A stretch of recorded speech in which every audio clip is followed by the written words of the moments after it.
the drawer for the fancy socks. It's Friday, everybody. It's Friday afternoon. It's 3 o'clock. I give you permission to leave work early.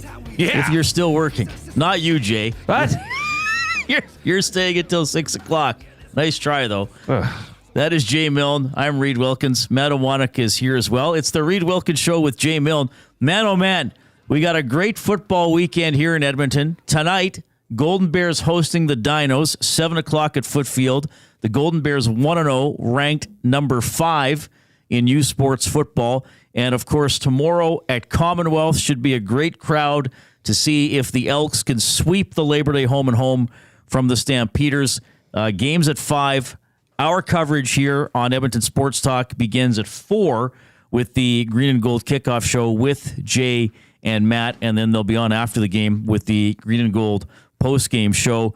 We'll go over some comments today from Connor McDavid, some interesting remarks on why last season didn't start so well for the team, at least his part in that. We got some awesome guests coming up, including former NFL and CFL punter, ended his career with the Elks. John Ryan is going to join us. Mark Cordy from the current edition of the Elks.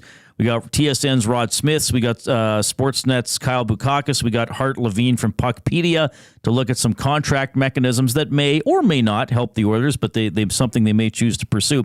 Jay, I'm going to go with a headline here for tomorrow's game. This is going to be Crunch the Numbers, thanks to the folks at Gallo LLP, Chartered Professional Accountants, where they go beyond the numbers to ensure the continued success of your business.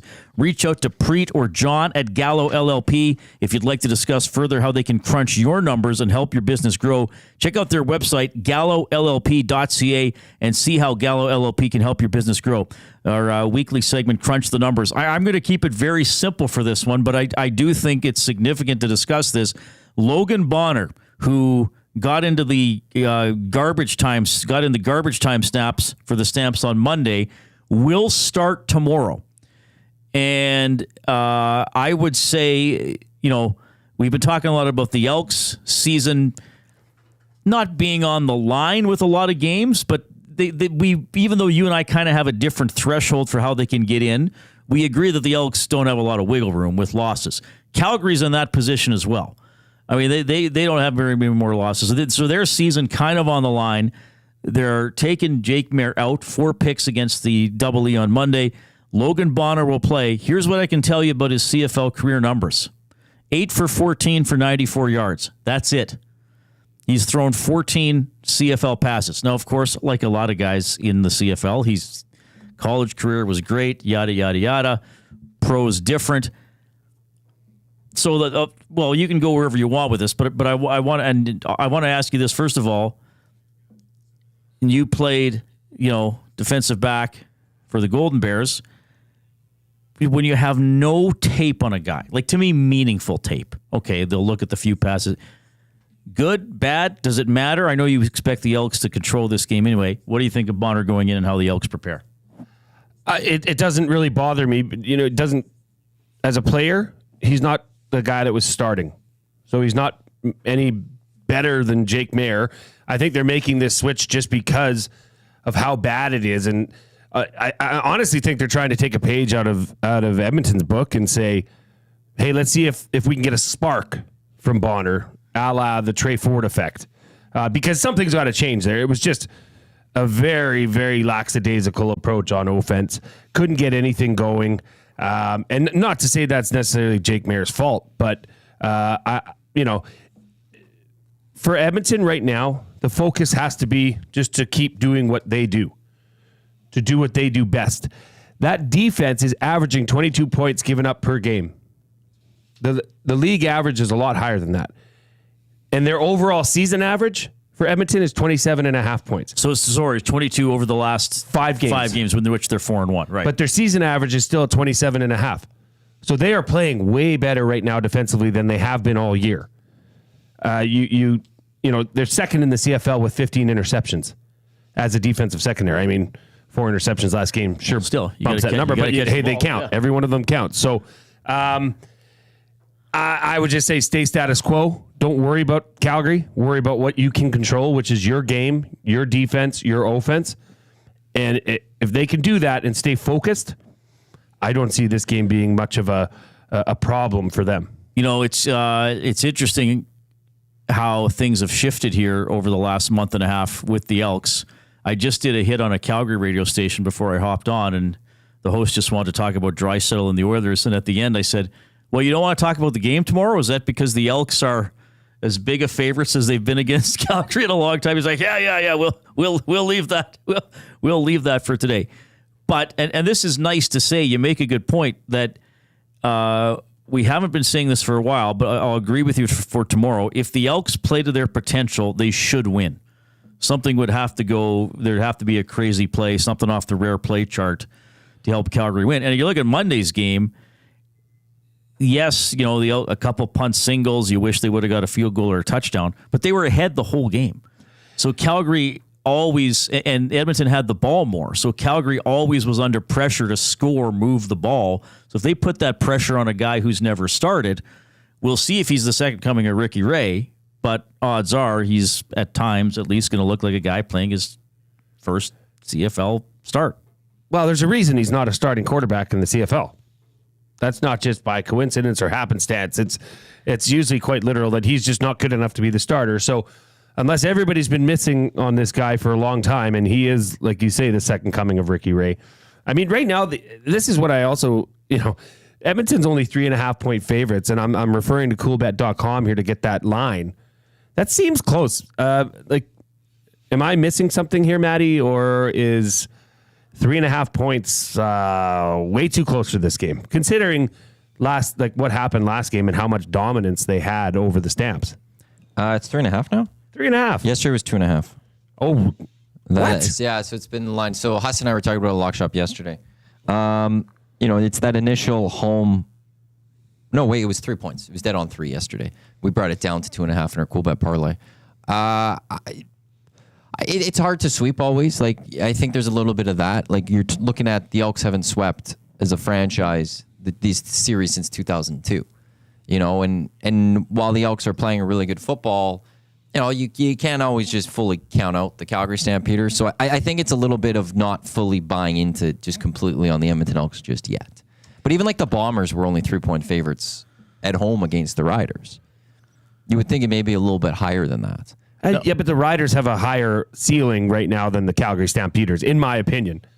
But there's always that rivalry situation here. No, and there's that pride, and it's the question, who benefits from the short week? Is it that team coming in on the win and they get to try to do it again, or is it that team that doesn't get a focus on the loss because they got to do it right away? And does that help the Calgary Stampeders? All right, so Logan Bonner will play quarterback for the Stampeders. One change of note for the Edmonton Elks: Boris Beatty will return as the place kicker after being scratched for the Labor Day game on Monday. Yeah, and we talked about this. I think having a one game, chance to clear your mind, sit in the press box, so to speak, come back, and now you're refocused. I think that was just a change mostly for the team morale to say, okay, we're willing to make a change like that. Right.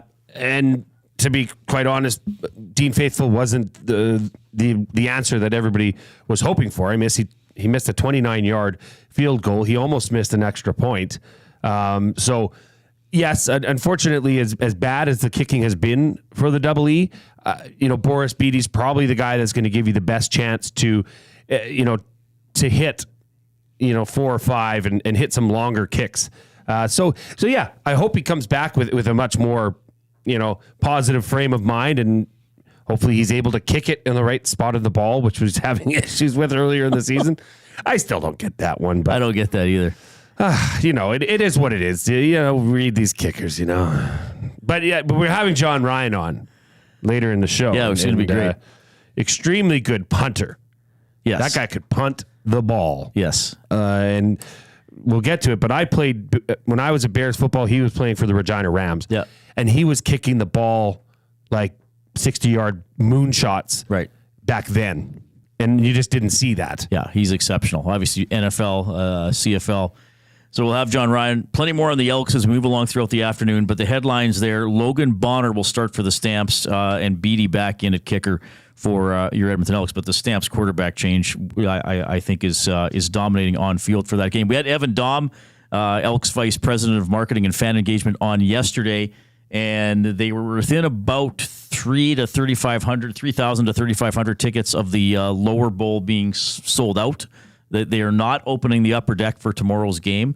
Weather is great for tomorrow. There's as much optimism around the team as there's been in a long time, so it'll be a pretty good crowd, which will be fun to see. But more on the Elks throughout the afternoon, and Center Mark Cordy will check in. Chiefs by a toe. What a finish last night. My goodness. Instant classic. What a game. Great game. What a game. I mean, it's just nice to have NFL football back and to have two teams. I mean, Baltimore looked good. Baltimore looked, it was almost like a stalemate for the middle part of the game. And then, obviously at the end of with the touchdown on the last play and finding out that his foot was out of bounds.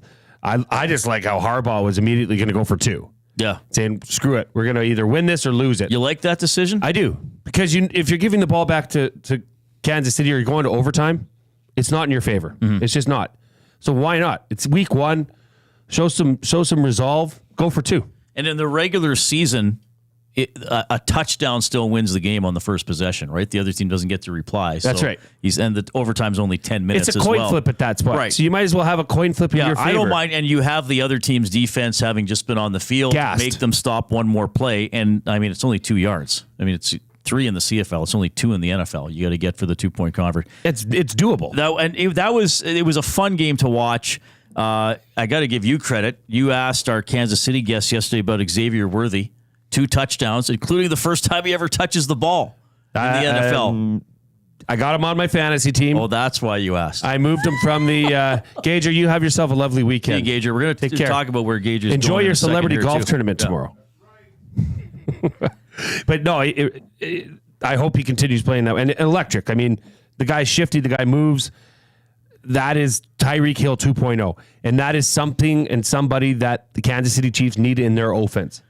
So before the last play, when they had the touchdown eventually disallowed after review, though, Lamar Jackson, I mean, he was great. He missed a couple of guys. He missed a wide open. Well, the previous play, he missed Flowers wide open. And even the throw to the corner in the previous play, yes. I know it was a tougher throw, but it looked like he could have dropped it in there with a little more touch, couldn't it be? A little more rainbow in the back corner. Very poor throws for an NFL quarterback. Right. Almost unacceptable. Actually, unacceptable. Matthew? I'm going to add one more thing on that play to the corner that Reid's bringing up here. Took way too much time on that play. Yeah. He was standing in that pocket, moving around, looking for a play way too long. If he did something, got that ball away quicker, they might have had another chance to score after likely, because that was the third down play. That was third down, the play that ended the game. They would took way too much time in that situation. And that, to me, was also that I was screaming on my team, like, throw the ball, just throw the ball. And I think he was also trying to, in that play, just throw it away in a sense. Because he likely wasn't going to come down with that football. He wasted too much time. That was the mistake on him. Now, were you upset last night? At which part? As a Baltimore fan. Because there's a few things the I was result upset of the with. game. Now I want to know everything you're upset about. Well, of the game, there's a few things. Not as much as upset as I was expecting a loss. It hurt when it comes down to that last play and you think, okay, there's a chance to tie it or maybe win it with that 2-pointer. It was right there and then just gone. And it's not I'm not going to say this is why the Ravens lost in the end. I did not like the officiating. I thought the officiating was very poor yesterday, where the Ravens were getting a bunch of illegal formation calls. If they can't line up properly, that's a penalty. I have no problem with that, but call it both ways. And they did not call the Chiefs. They did not put the Chiefs at the same standard they were put on the Baltimore Ravens. There was a lot of. I could find the pictures of the Ravens or the Chiefs right tackle who was lined up just like Stanley was, but he wasn't getting called, and the Ravens were just constantly getting called. Call it both ways, and I would be fine with it. Also, that even on one of the touchdowns, I think it was a Pacheco rush. I don't know how they didn't whistle that for forward progression sooner. And then he ends up getting in the end zone. Even them on the broadcast are going, often that gets called a little sooner because he was getting pushed backwards. But they made sure the Chiefs got that little extra chance to punch it in. It's just the Chiefs get those little extra advantages. And it's not why the Ravens lost, but it's also very annoying to see the Chiefs continually get these advantages going. Okay, I will circle back to, I don't want to spend the afternoon complaining about the refereeing, But I do want to get your opinion, Jay, later on about that continued, because they got called 3 times on the opening drive for an illegal formation, and there was a warning before the penalties. So I want to get your perspective on that. We'll have a lot of fun chat on that today. Joaquin Gage is heading to Whitecourt. He's in a celebrity golf tournament tomorrow. I have a buddy who grew up near Whitecourt, and I was like, what's the Whitecourt golf course like? And he said, it's pretty nice. It's a little tight on the front 9, opens up a little bit. It's got some good scenery. So here's our off-topic topic presented by William Huff. Since 1952, William Huff has provided industry-leading advertising solutions for thousands of valued clients. Their unparalleled customer service, combined with decades of industry expertise and a desire to make every job the very best it can be, is what they call the William Huff Advantage. Visit their website, williamhuff.com, or give them a shout, 780-454-4536. Nice cherry brought in today, too, by the way. Yeah, that's what we got a new birthday chair for for EST's first birthday. So I'll just introduce this today, and we'll bring it up throughout the show. We do have a couple special guests here coming up in the next 40 minutes. But with Gager going to Whitecourt, I would like you to tell us, either on the Paris Jewelers inbox, 780-218-9999, or into the Nasty Chat on YouTube. You can email Reid at edmontonsportstalk.com. The best or your favorite rural/small town golf course. I love this. So topic. outside of Edmonton, like even outside of Spruce Grove, like get into at least Wabamun, Evansburg, wherever you want to go. And if you're from the south, like outside of Calgary, Airdrie, and Okotoks, and that corridor, I want to hear this. And I always say to give us a couple sentences why, or a little bit about don't just write in. Panoka. Like write in, hey, this one or a memory you have there. That's what makes it a little more fun and gives it a little more flavor. But your favorite or the best rural/small town golf course. Okay, so we don't want, the Edmonton Petroleum Club. That doesn't count. Here's what we want. And I think this is a hidden gem. If you can make it there, do it. Do you know where Crossfield, Alberta is? Just north of Airdrie. Oh, right. Right off the number 2. Well, west of Crossfield is a small town called Madden, Alberta. Oh, neat. In the little town of Madden. Invented a video game. Is Beaver Dam Golf Course and RV Park. But here's the thing about it. It runs through a coulee. So it's up, down in the coulee, teeing off from up high, down to low. It's a really cool golf course. Beaver Dam Golf Course. That is my small town golf course. Okay, so that's kind of what we want. Name it, kind of quick location, and why you like it. Either characteristic or your family reunions there, whatever, something like that. That's our off-topic topic for William Huff. WC in the Nasty Chat says, sitting outside enjoying a beauty afternoon in the Okanagan with EST on in the background. Isn't that fantastic? Appreciate that. All right. And he says, Drayton Valley Golf Course, baby. I probably played there at some point when I was younger, growing up. Great layout and is on par with more known courses. So many memories with my old man at that course. There's also those things too, right? The memories you've had at these courses or what they remind you of or who you played with. We got a special guest coming up. You saw him a lot during the playoffs. Rinkside host from Sportsnet on Hockey Night in Canada. Now with 32 Thoughts. Kyle Bukauskas is standing by. First, a sports update with Matt.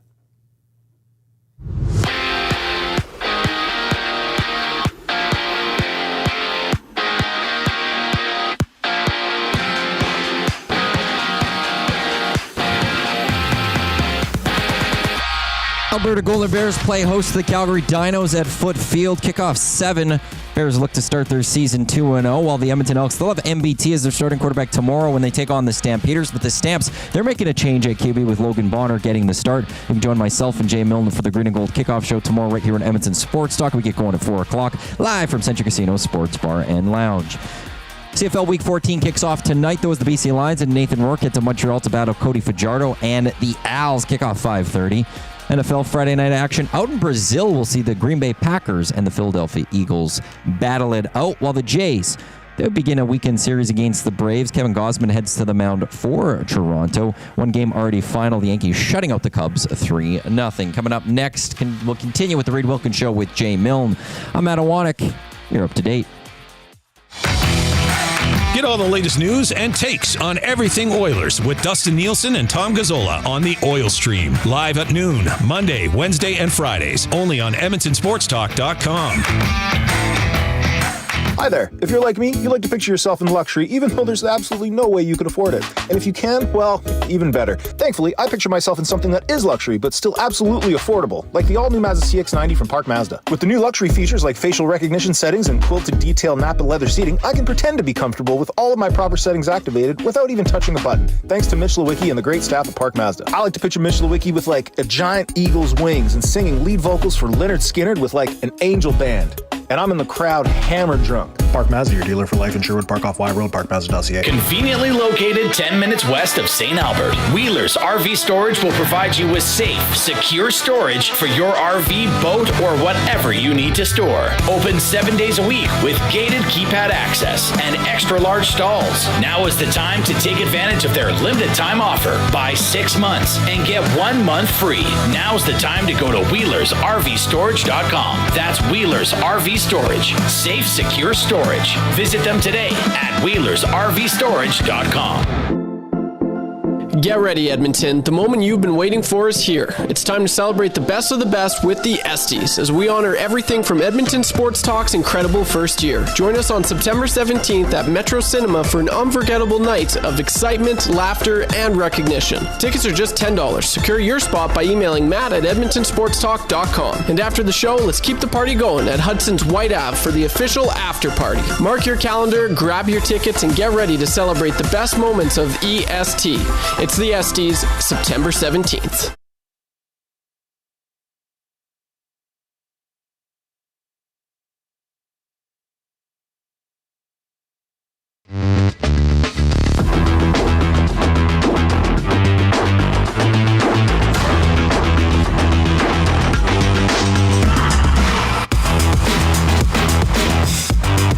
Man, beautiful day today.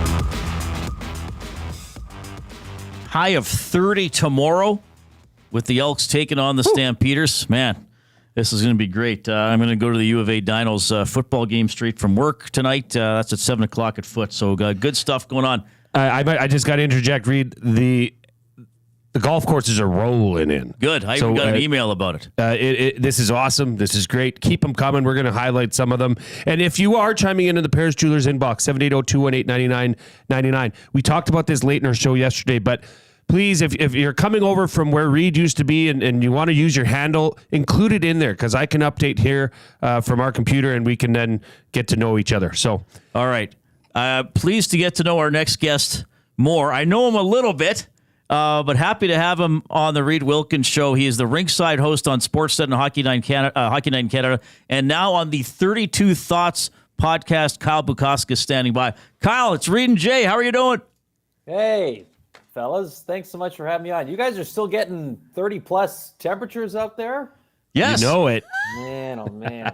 We're supposed to get a bunch of rain out here tomorrow, so good for you guys. Remind our viewers where you are. I live actually in Ottawa right now, just in the suburbs in Stittsville. So I wasn't home much during the summer. I'm from BC, my wife's from Alberta, so we were out there a lot in July and August. Apparently, it rained a ton here over the course of those months, and it looks like we got more of it here coming. But man, West is certainly where the heart is. Well, I'm pleased to have you on the show, and you and I would have brief conversations when we saw each other at the rink, but when you're waiting to interview players and go into the room, you don't have a lot of time to chat. So thanks for doing this today. Tell us about the opportunity to jump in with Elliot on the 32 Thoughts podcast.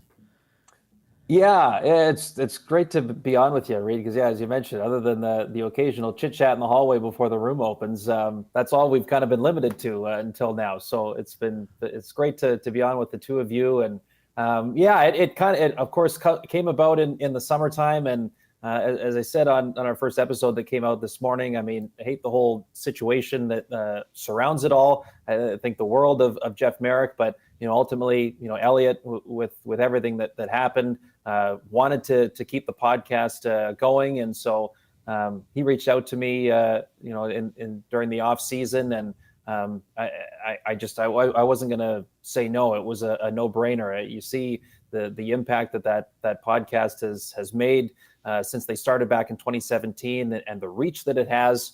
How many times, leaving the rink when Elliott's on the road later on in the playoffs, and the amount of fans that'll yell at him like, "Hey, Elliott, love the podcast." It just gives you a sense of, how far those tentacles go. So to have a chance to be part of it, certainly it's going to take some time for myself to find my own voice within it all, because on the television side, you're so used to concise, short time periods of talking and to get your storytelling out, or short times for interviewing a player or whoever your guest may be, and to now do something a little more long form. It's not something I'm used to, but I think it's the right time to have a crack at doing something different. So really thrilled to be able to be part of it, and was so flattered that I was asked to. Kyle, just first things first. I mean, we've got our own Tom Gazzola here, who I'm sure you know, and he's got a sick flow. And I just got to say, I mean, that hair, wow. As a guy, I still have hair. It stopped receding now, so I'm at the stage in my life where this is kind of who I'm going to be, but I'll never be that. So at first glance, I just have to say it's a sick flow. Good job. Congrats. Hey, Jay. This is Tom Gazzola inspired. I will say that, because I will say as good as any. Now, growing up in Campbell River, you went and attended SAIT down in Calgary. Now you're on the big stage with Sportsnet. I mean, you were covering the Stanley Cup Finals. Take us on a little bit of a journey of how you went from Campbell River to where you are now, because the stories are always so inspiring. So how did this happen and transpire for you? Yeah, it's funny. I guess in high school, I started to get, a real interest in this business and this industry, and not, per se working ringside or anything like that. But I loved, waking up, watching highlights in the morning, whether it was, Don Taylor, who worked at Sportsnet for so many years out in Vancouver, or, Jay and Dan with the other network. I loved it. I thought their ability to interject humor and entertainment and talk sports, it seemed like the most fun in the world. So that's kind of where it started. And so I worked at one of our local radio stations in town, kind of as an intern in high school. And a guy there by the name of Warren Andrews was great to, go to bat for me, to give me an opportunity just to be around, to learn, to get a chance to do a few jobs over my time there. And then, I went to SAIT in Calgary. And it's funny, my last year there, it was just a real right place, right time kind of thing. Met the right person, someone who was working at SAIT that just was filling a mat leave position for that 1 year. Her father at the time, Mike English, he was the news director at Sportsnet. And so she connected me with him. I was a couple of months away from graduating. And at the time, I'd been working on a demo reel to start applying to anywhere and everywhere to try to get a start somewhere once school was done. And I sent it out to him just to get some feedback. I thought this would be the coolest thing for someone in that position to have a look at what I've been doing and just to provide any type of criticism, constructive criticism, hopefully, with where I was trying to get to. So he wrote me back a few days later, and then actually, coincidentally enough, I was in Edmonton at NAIT. They used to run a broadcasting workshop once a year on a Saturday. And I remember we went both years that I was going to school down in Calgary. And so I was sitting there in the auditorium on campus there at NAIT, and I got an email from someone at Sportsnet that he said he wanted to bring you out they saw my demo reel. They wanted to bring me out to Toronto for an interview and an audition. So I just about fell out of my chair. It was a total out of body experience. And because it was the last thing you expected at that time. So I went out a few months later, and I'd never been to Toronto before, big city, and got the chance to be in the Sportsnet studios and did a small audition there, and met a lot of people that worked at the network at the time, and just waited over the course of the summer to see what was going to happen. And they decided to take a chance with me and move me to Toronto, and that was almost 11 years ago. 11 years ago next month. It's gone by very fast, but. From there, I eventually they got to a point where they were comfortable enough putting me on the air as a reporter. And I moved to Ottawa the first go around, and then to Montreal for a couple of years. And I've now been back in Ottawa since, but do a lot of work out of Toronto on Saturdays with Hockey Night in Canada, and just kind of fell into into the role of ringside host as the years went on. Like I was 6 weeks into working at Sportsnet, and the announcement came across that Rogers had secured, a 12-year national partnership with the National Hockey League, right? Like I had no idea that was coming when I first started there, and now here it is. So it's funny how it's all worked out, but it's been a lot of fun so far. Yeah, well, I'm not just saying this to flatter you because you're on. Like I enjoy your work because I just find you're very, you have that approachable air about you. Like even when you're on television, I just find you easy to listen to. You get the information out smoothly. You don't blow things out of proportion, and you're one of those guys. Even you just see on TV. I bet you could just walk up and talk to him, which is what I did the first time we talked. Just like, hey, Kyle, I saw you. But. So you have a very good presence, which I appreciate. So I'll give you that compliment. And now you got to spend more time in Edmonton than probably ever before because they went 4 rounds and eventually were the only team remaining. And you mentioned your various stops around the country. And look, we know hockey's number one, and other hockey markets are crazy as well. But just your experience being in Edmonton, seeing Rogers Place, the Moss Pit, all that kind of stuff, especially once we got into rounds 3 and 4. Yeah, and that's when I came to join things out there, right? It was the conference final, and I think Game 6 against Dallas, Game 6 against Florida, standing there in Rogers Place both of those nights, and even leaving the building after the game was over, I just remember thinking, that feeling, the atmosphere, all of it, that's going to stick with me for a long, long time. It blows me away how many Oilers fans, of course, were there and taking it all in, but how many of them had jerseys on. It was so impressive. And I feel like over the last, 6-7 years, the amount of slight adjustments that they've made, there was, of course, the reverse retro. There's so many slightly different styles that you saw, but it was all McDavid, Draisaitl. It was all kind of still within the same kind of era of Oilers hockey. And then, but it all still touched plenty generations of Edmonton Oilers history. I was so impressed with how into it they were. And you knew it was going to be a great barn, but what a cool spot for watching, the most important games of the year. And you said it, the Moss Pit was really cool. And just leaving, walking back, because we would walk back to the hotel after the game was done, and just to be caught up in, particularly after a win, of course, just everyone in a great mood. And even though they're sitting there in traffic and it's going to be another half an hour before they get out of the downtown core, but everyone seemed to be okay with it because the Oilers won and everyone was in a great mood. I'm going to take that and run with it for a long time. That was really, really cool to be a part of. And I'm not going to forget it.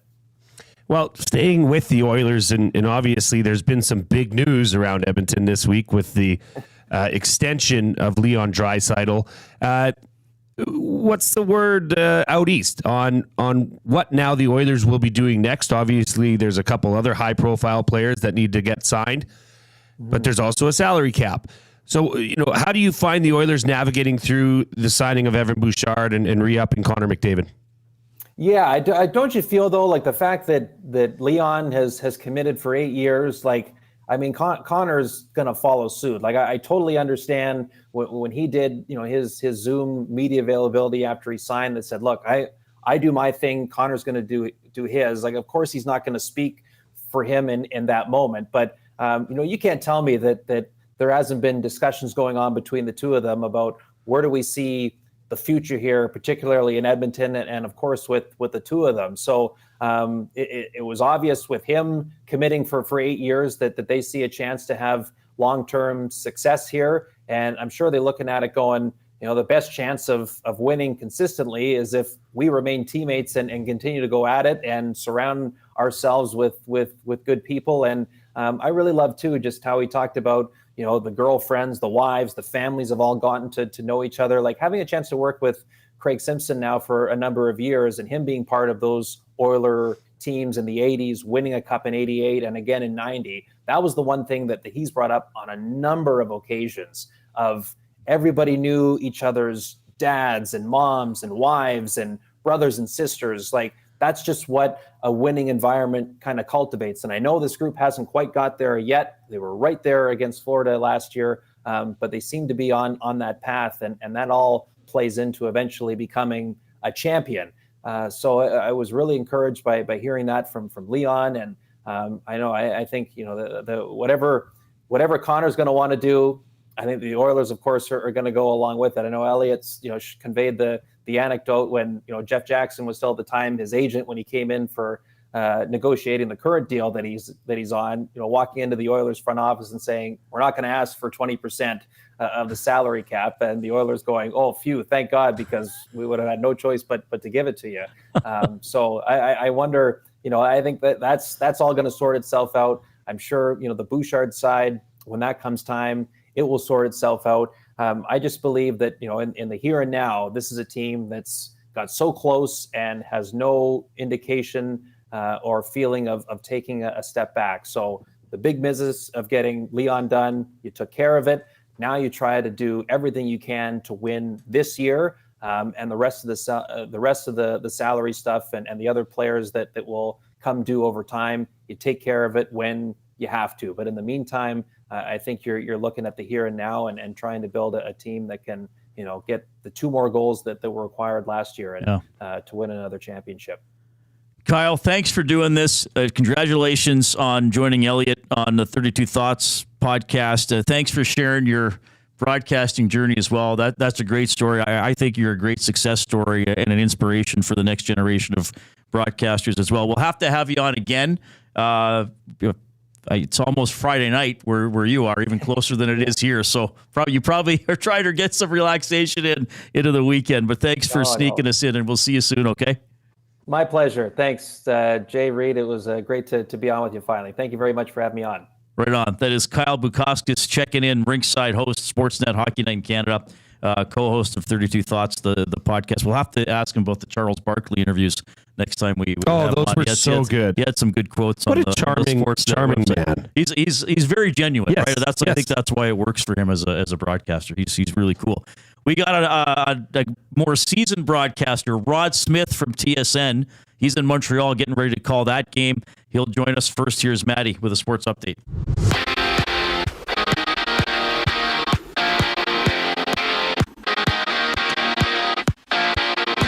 Alberta Golden Bears, they're looking to start their season 2-0. They'll play host to the Calgary Dinos at Footfield.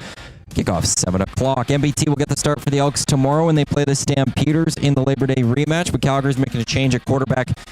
Logan Bonner will get the start in place of Jake Mayer. You can join myself and Jay Milne for the Green and Gold Kickoff Show tomorrow right here on Edmonton Sports Talk. We'll get you set for the game starting at 4 o'clock, live from Century Casino Sports Bar and Lounge. Week 14 in the Canadian Football League does begin tonight as the BC Lions and Nathan Rourke head to Montreal to battle Cody Fajardo and the Owls. That gets going at 5:30. NFL Friday night action out in Brazil. We'll see the Green Bay Packers and Philadelphia Eagles battle it out. Toronto Blue Jays, they begin a weekend series against the Braves. Kevin Gausman gets the start for Toronto. One game already final in the majors. The New York Yankees shutting out the Chicago Cubs 3-0. Up next from a TSN, Rod Smith joins Reid and Jay. I'm Matt Awanek. You're up to date. Few of us can say that we're over 60 and still hot, but Mr. Mike's Burger can. And to celebrate over 60 years of Mr. Mike's famous burger, you're invited to taste history for only $8.99 at Mike Burger Madness. Savor the original flame-grilled Mike Burger on their signature garlic French loaf for a limited time. Dine-in only price of just $8.99. Sides extra. It's Mr. Mike's Mike Burger Madness, and you'd be mad to miss it. Offer ends September 30th. Eat locally, enjoy casually. At A&W, you can start the morning off right with a regular coffee and an egger of your choice for just $4.99. Bacon and egger or sausage and egger on a seeded bun or an English muffin? The choice is yours. But we know it'll be tasty either way. And to make matters even more delicious, this offer is available all day. But don't snooze on this deal. An egger and a regular coffee for only $4.99 is a limited time price. Available at participating A&W restaurants in Greater Edmonton. Since 1952, William Huff has been the heartbeat of Edmonton's advertising world. From humble beginnings to a citywide powerhouse, we've been the go-to for print, design, and installation. Partnering with Edmonton's top sports franchises and major events, we've helped shape the city's global reputation. Our secret? Unmatched customer service, decades of expertise, and a passion for excellence we call the William Huff Advantage. For advertising solutions that stand out, choose William Huff.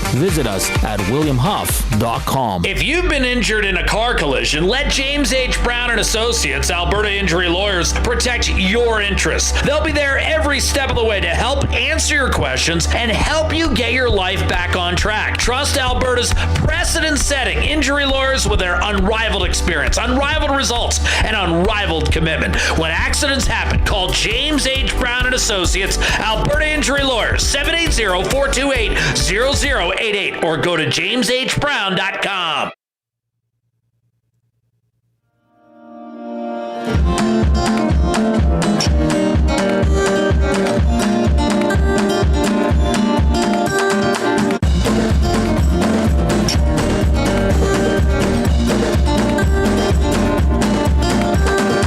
All right, we're going to get right to our next guest because technically we're interrupting his workday. It's Rod Smith from TSN. He's doing the play-by-play tonight, BC at Montreal. Rod, you're on with Reid and Jay. How are you doing? Good, guys. How you doing, Reid? Jay, nice to talk to you. No, it's not an interruption. We're still a little ways away from kickoff. It's good to talk to you. Yeah, well, thanks for hopping on. Really appreciate it. Pleasure to have you on the show. This has a potential to be a fun one, doesn't it? With the Owls with just one loss and Rourke's really starting to come on. Looks like from the last game anyway for the Lions. They're the big stories on both sides. I mean, Nathan Rourke has looked progressively better. He did not look good at all, of course, at home in his first game, where I think expectations were a little bit high for a guy that had hardly played in a couple of years. And it showed, and then it got a bit better in Ottawa, and then it got a lot better against Ottawa, and last week at Touchdown Pacific. So be very curious to see what's in store against an Alouette team, an Alouette defense that tends to bend but not break.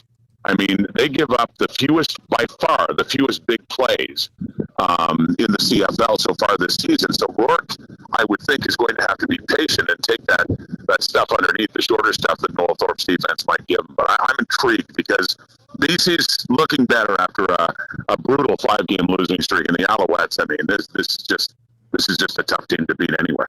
And then are you heading right out here for tomorrow's game? Are you doing Calgary Edmonton? Yeah. What a every year I've done this. It's kind of cool, actually. It's really busy.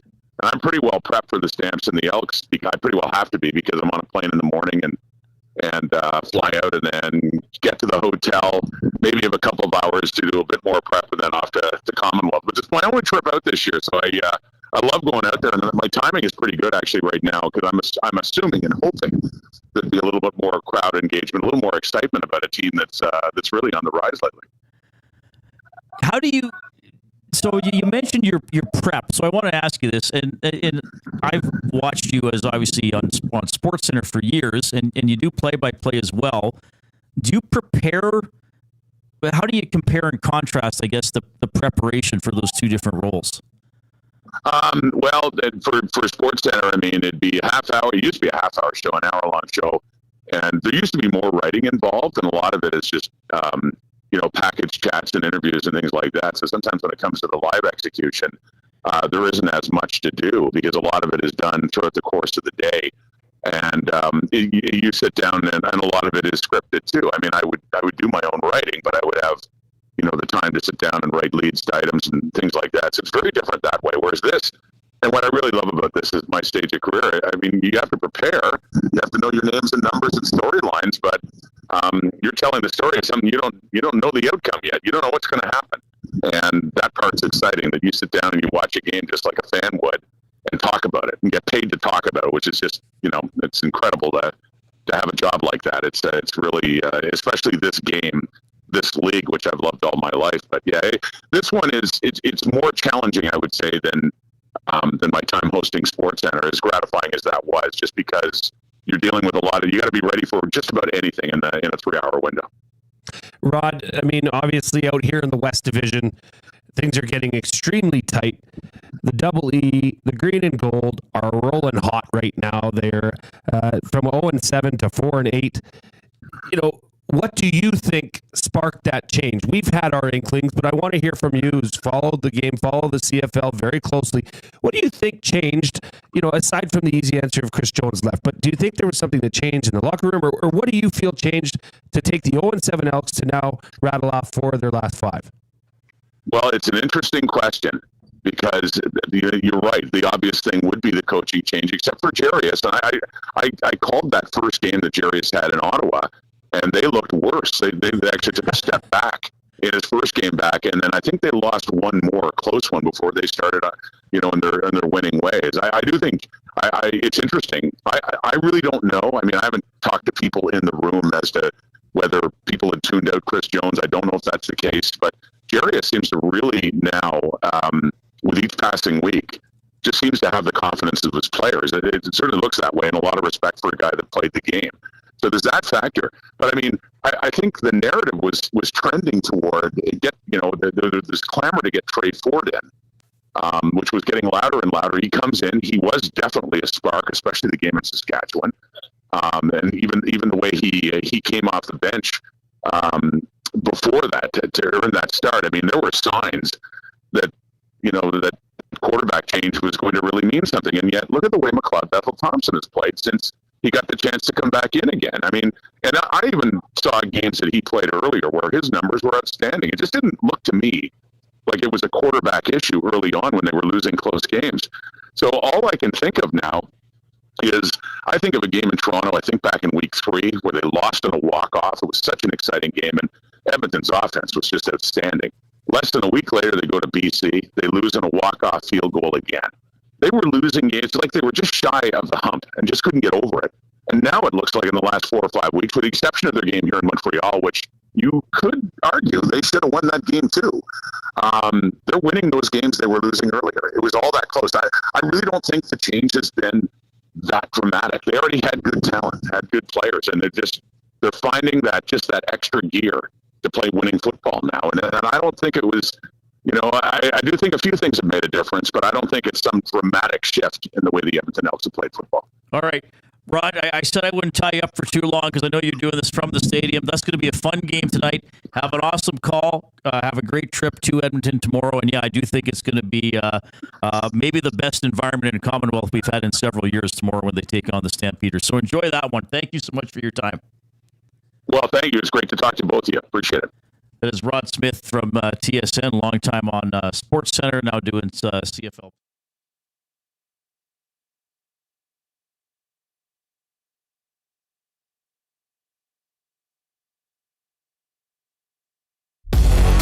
Get to know the winners, props, plays, parlays, and more with Nielsen and Hustler. Weekday mornings at 11 on The Lock Shop, only on EdmontonSportsTalk.com.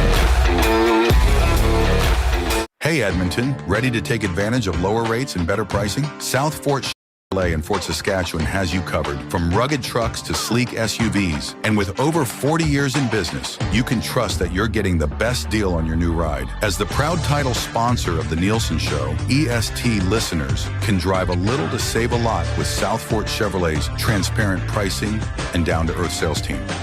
Visit us today in Fort Saskatchewan or online at southfortchev.com. Fuse Sausage makes their meat with nothing but the best local ingredients. From chicken, beef, and pork, their gluten-free are packed with flavor. Get your 10% discount when mentioning Edmonton Sports Talk in store at 6736 99th Street or use the code EST when shopping online at fusesausages.ca. Plus, you get free delivery on orders over $100 or more. Find them at 6736 99th Street. Fuse Sausage. You can't beat our meat. At Mind 360, we invite you to embark on your mental health journey in a safe and comfortable space. Conveniently located in St. Albert, Mind 360 has a diverse team of experienced clinicians that offer a broad range of tailored services for children, adults, and families. Furthermore, we are very proud to serve our military, veterans, and first responders. If you're looking for counseling, treatment, or assessment, understand that you are not alone. Contact Mind 360 at mind360.ca to book an appointment today.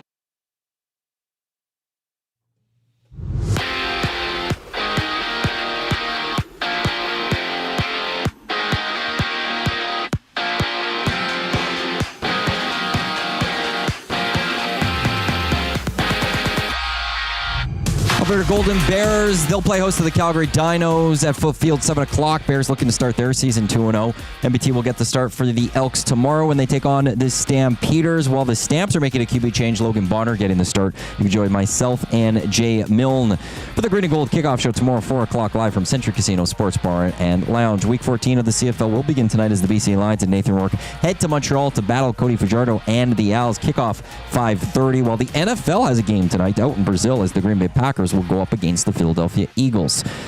Jays begin a weekend series against the Braves. Kevin Gausman gets the start for Toronto.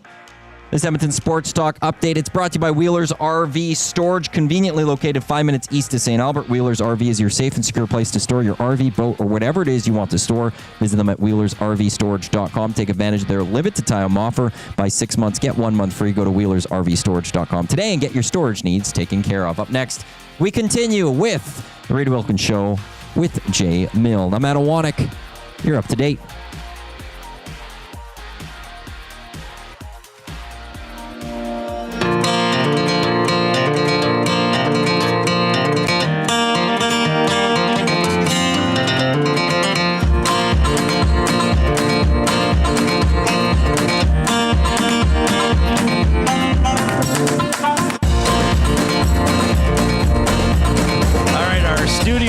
Is presented by James H. Brown Personal Injury Law Firm, the heavy hitters of injury law with over 200 years of experience. James H. Brown will get you the settlement you deserve. Visit them, jameshbrown.com. Book your private consultation today. Great to have Kyle Bukauskas on the show, Rod Smith from TSN, John Ryan, Mark Cordy, and Hart Levine from Puckpedia, all scheduled to join us as well. By the way, Rod Smith, well, I guess Kyle could fall under this category too, even though he doesn't do play-by-play, but Voices of the Game, a regular segment we're going to do here on the show. And if you or your business would like to get involved with that, pretty easy for people to do so, Jay. And Reid, this is such a neat segment that we're going to do on a weekly basis where we're going to talk to people and their journeys. You know, Kyle, kind of like Kyle. How'd you get to where you are now? And it's just neat to hear the story behind the face. And, you know, obviously we get to talk about our stories from time to time, and it's nice to hear from others. So, yes, if that is something that as a weekly segment, you and your company or your business or your whatever, if you just want to personally sponsor it and say this segment is brought to you by Jim, email business@edmontonsportstalk.com. And thank you for all the messages with the audio issues there. Appreciate the live reaction from you guys and being with us. Sounds like we are crystal clear, Reidrick. Apparently our voices were being converted to ancient Greek. Now, Reid, you're off topic today. Yes, this is good. For William Huff, give us your favorite or the best small town / rural golf course. So get outside of the Edmonton metro area, get outside of the Calgary metro area if you're coming in from the south, even outside of Red Deer. Like get at least about a 30-minute drive away from a city. And this is sparked by Gager going to golf at Whitecourt. Actually, Brennan emailed me, reid@edmontonsportstalk.com. Brennan says, I'm from Whitecourt originally, now live in Lloydminster, where I used to live. Brennan says, Whitecourt's course is awesome, beautiful, treed in, and with a view of the Athabasca River. Also says, Barhead is nice. Redcliffe outside of Medicine Hat is cool with the coulees and being on a literal cliff. So there we go. I've had two people chime in, Rusty Shackelford and Bones, both saying Water Valley. Absolute hidden gem. Great, amazing greens, challenging but not hard fairways, and totally amazing views, and cost-effective. Beer Leaguer Brad, and this was also noted numerous times. Athabasca. Yeah. Beautiful front nine. Back nine was as good, but after the renos a couple years ago, not so much. But the front nine is worth the drive. I played there a few years ago now, maybe 5 or 6. And of course, that's where Onright grew up, so he was excited when I was going to play. But there's a par 3 there that's just a dramatic downhill. Like it's 2, maybe even 3 clubs less than you would usually hit for that. Oh, distance. I love those. Really cool. Yeah, those are neat. Derek, favorite small town has to be Lac La Biche. Always kept in great shape. Plays both in along the lake and into the trees, and overall a fun golf course. And groundskeeper Willie. Great handle. Kitscotty Golf Club. One, sand greens. Two, the course has a suggestion box in the middle of a pond off the 7th tee. 3, cut the corner on the sharp dogleg 8th by hitting over a campground. Lovely. And 4, not a quiet course, bordered by 2 highways and a railway. Great show, fella. That comes in from groundskeeper Willie. Awesome responses, you guys. Keep them coming on the Paris Jewelers inbox, 780-218-9999. I am, yesterday I had, what day was it? I had the top three sports movies I was ashamed to admit that I haven't seen. I'm ashamed to admit that despite having lived and worked in Lloydminster for 7 years, I never played the Kitscotty golf course, even though, yes, you drive by it every time you go by Kitscotty. It's right on the highway. I think it's 9 holes. I don't think it's 18. But yeah, the classic sand greens, which the Pembina Valley Golf Club north of Evansburg had when my family first moved to Evansburg in 1980. But then eventually they replaced them with this weird artificial turf that was terrible. Now I think there's real greens there. But yeah, I wish I would have played Kitscotty. I feel shame over that. This is one I also agree with. Kent in Red Deer, Drumheller. Back 9 is crazy. They won't even let you walk it. Oh. I agree with that. That it is a really cool course. A lot of people chiming in about Innisfail. I have personally never golfed it. Yeah, I've heard that's I think, good Maddie, one. You've golfed it, right? Innisfail? 27 course or whole course. It's beautiful. It's the first time I went there with my cousin and a buddy. It was like, it's now a must stop whenever we go golfing, or on a little trip and we head down to Calgary. That is a must stop for the 27. All a little bit different, but it's just an unbelievable shape. It seems like every time I've gone there. It's a high end course. It feels like. Yeah, I've heard good things about Innisfail for sure. Great. Okay, so Drumheller, you have to use a cart. How is it up that and difficult down? to walk? Oh, it's yes, the elevation. You're going from the top, like it's probably a 100-yard drop down to the fairway. You know what I mean? So I think for the sake of not killing people, right? Older folk would have a hard time getting down there, and B, keeping the pace of play is probably why you have to have a golf cart. Okay, yeah, that's just the time it would take. I have to give a shout out though, a course closer to Lloydminster that I did play a couple times, probably more than a couple. I remember they were talking about expanding it to 18. I don't think they ever did. Manville. The Manville golf course is amazing. And the clubhouse in the first couple of holes, and I guess the 9th, they're up higher and it drops down to the Vermilion River. And then the Vermilion River is actually the water hazard, I think, on a couple holes you go over. Because it's not as wide as the North Sask, right? But and it's just beautiful. But you can stand up on the first tee and by the clubhouse and see the entire course, and there's beautiful farmland around there. So I would give a shout out to Manville for sure. Manville. Yeah. Lovely. It's basically, well, if you're going to Lloyd from Edmonton, it's maybe halfway between Vegreville and Lloyd. I think it's about 40 minutes outside of Lloyd, if I remember. Is that the one with the big gas station on the corner and a huge Canada flag? Or am I thinking... That is Innis... yeah, I think so. No, Manville's closer to Lloyd than that. Yeah. That's Innisfree, right? Innisfree. Yeah, Innisfail's the one south of here. It is Innisfree. Yeah. You're right. This is a fun topic, though, because people here, they want to stand up for their small town, right? Or the course they played, or the one they go to wherever they live, or they go out to on a weekend. So it's pretty fun. Well, the Mrs. Glue and I, we like to go out to Fox Run because it's like a 10-minute drive from us. Right. It's a fun little course. You can hack it around. Sometimes obviously, if you're an avid golfer, you like to golf at beautiful golf courses or picturesque or value.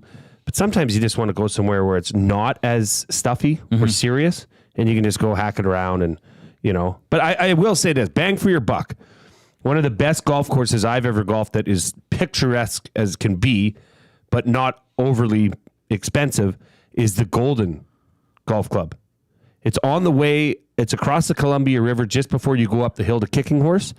You veer off, and that's where the Golden Golf Club is. BC. Golden BC. All right. Interesting.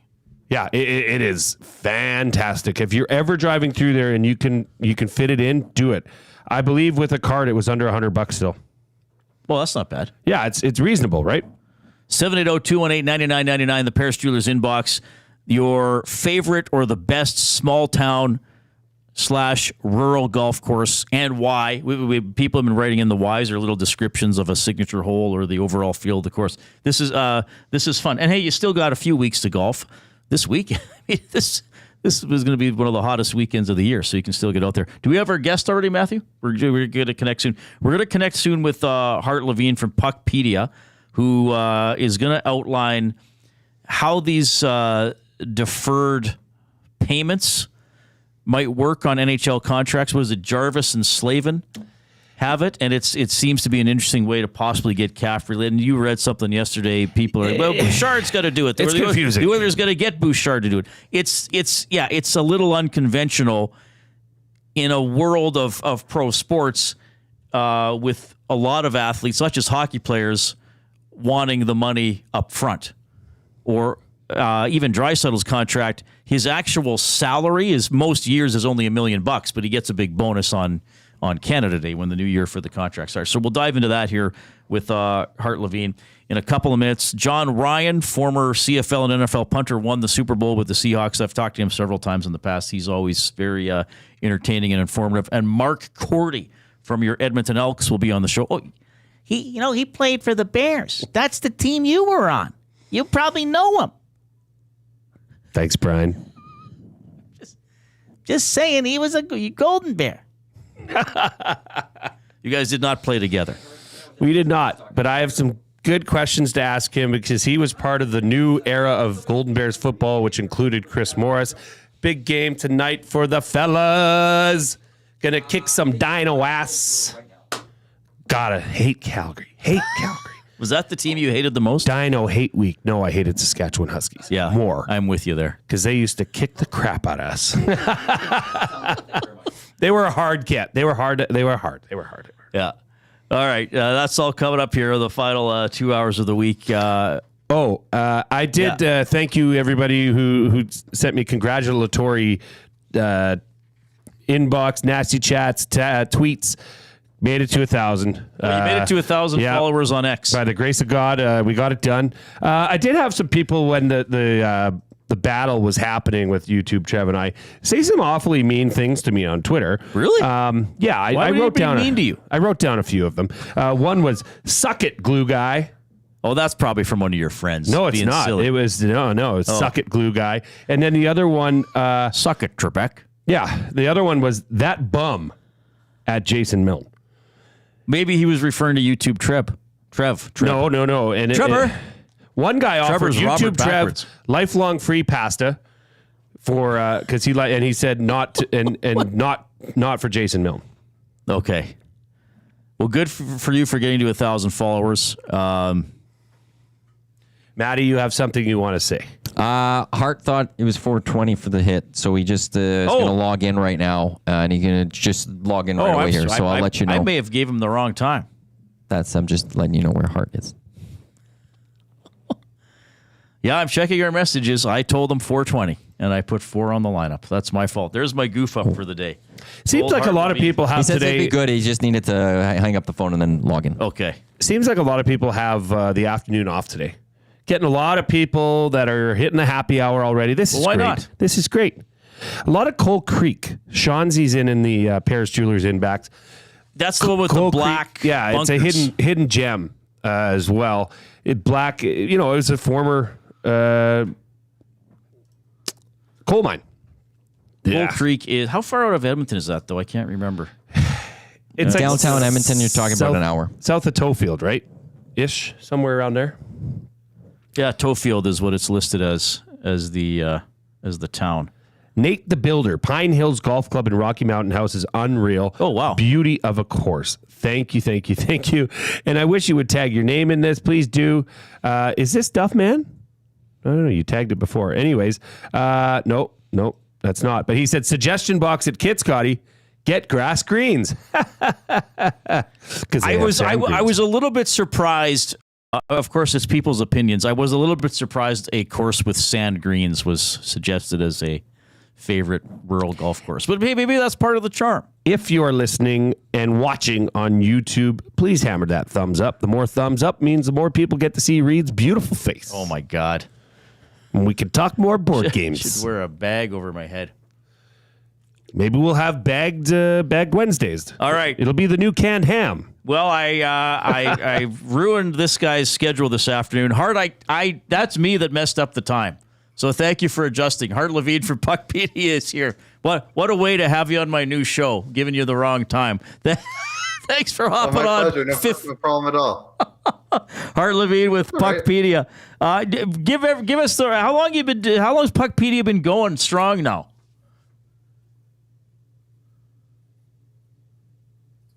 $6 years. We launched June 2018. So for some people checking us out, it seems like we're an overnight success. But yeah, we've been grinding at this for 6 years now. Who do you rely on? And I know a lot of stuff is reported with the contracts, but sometimes there's details or no move clause or partial, no trade clauses or whatever.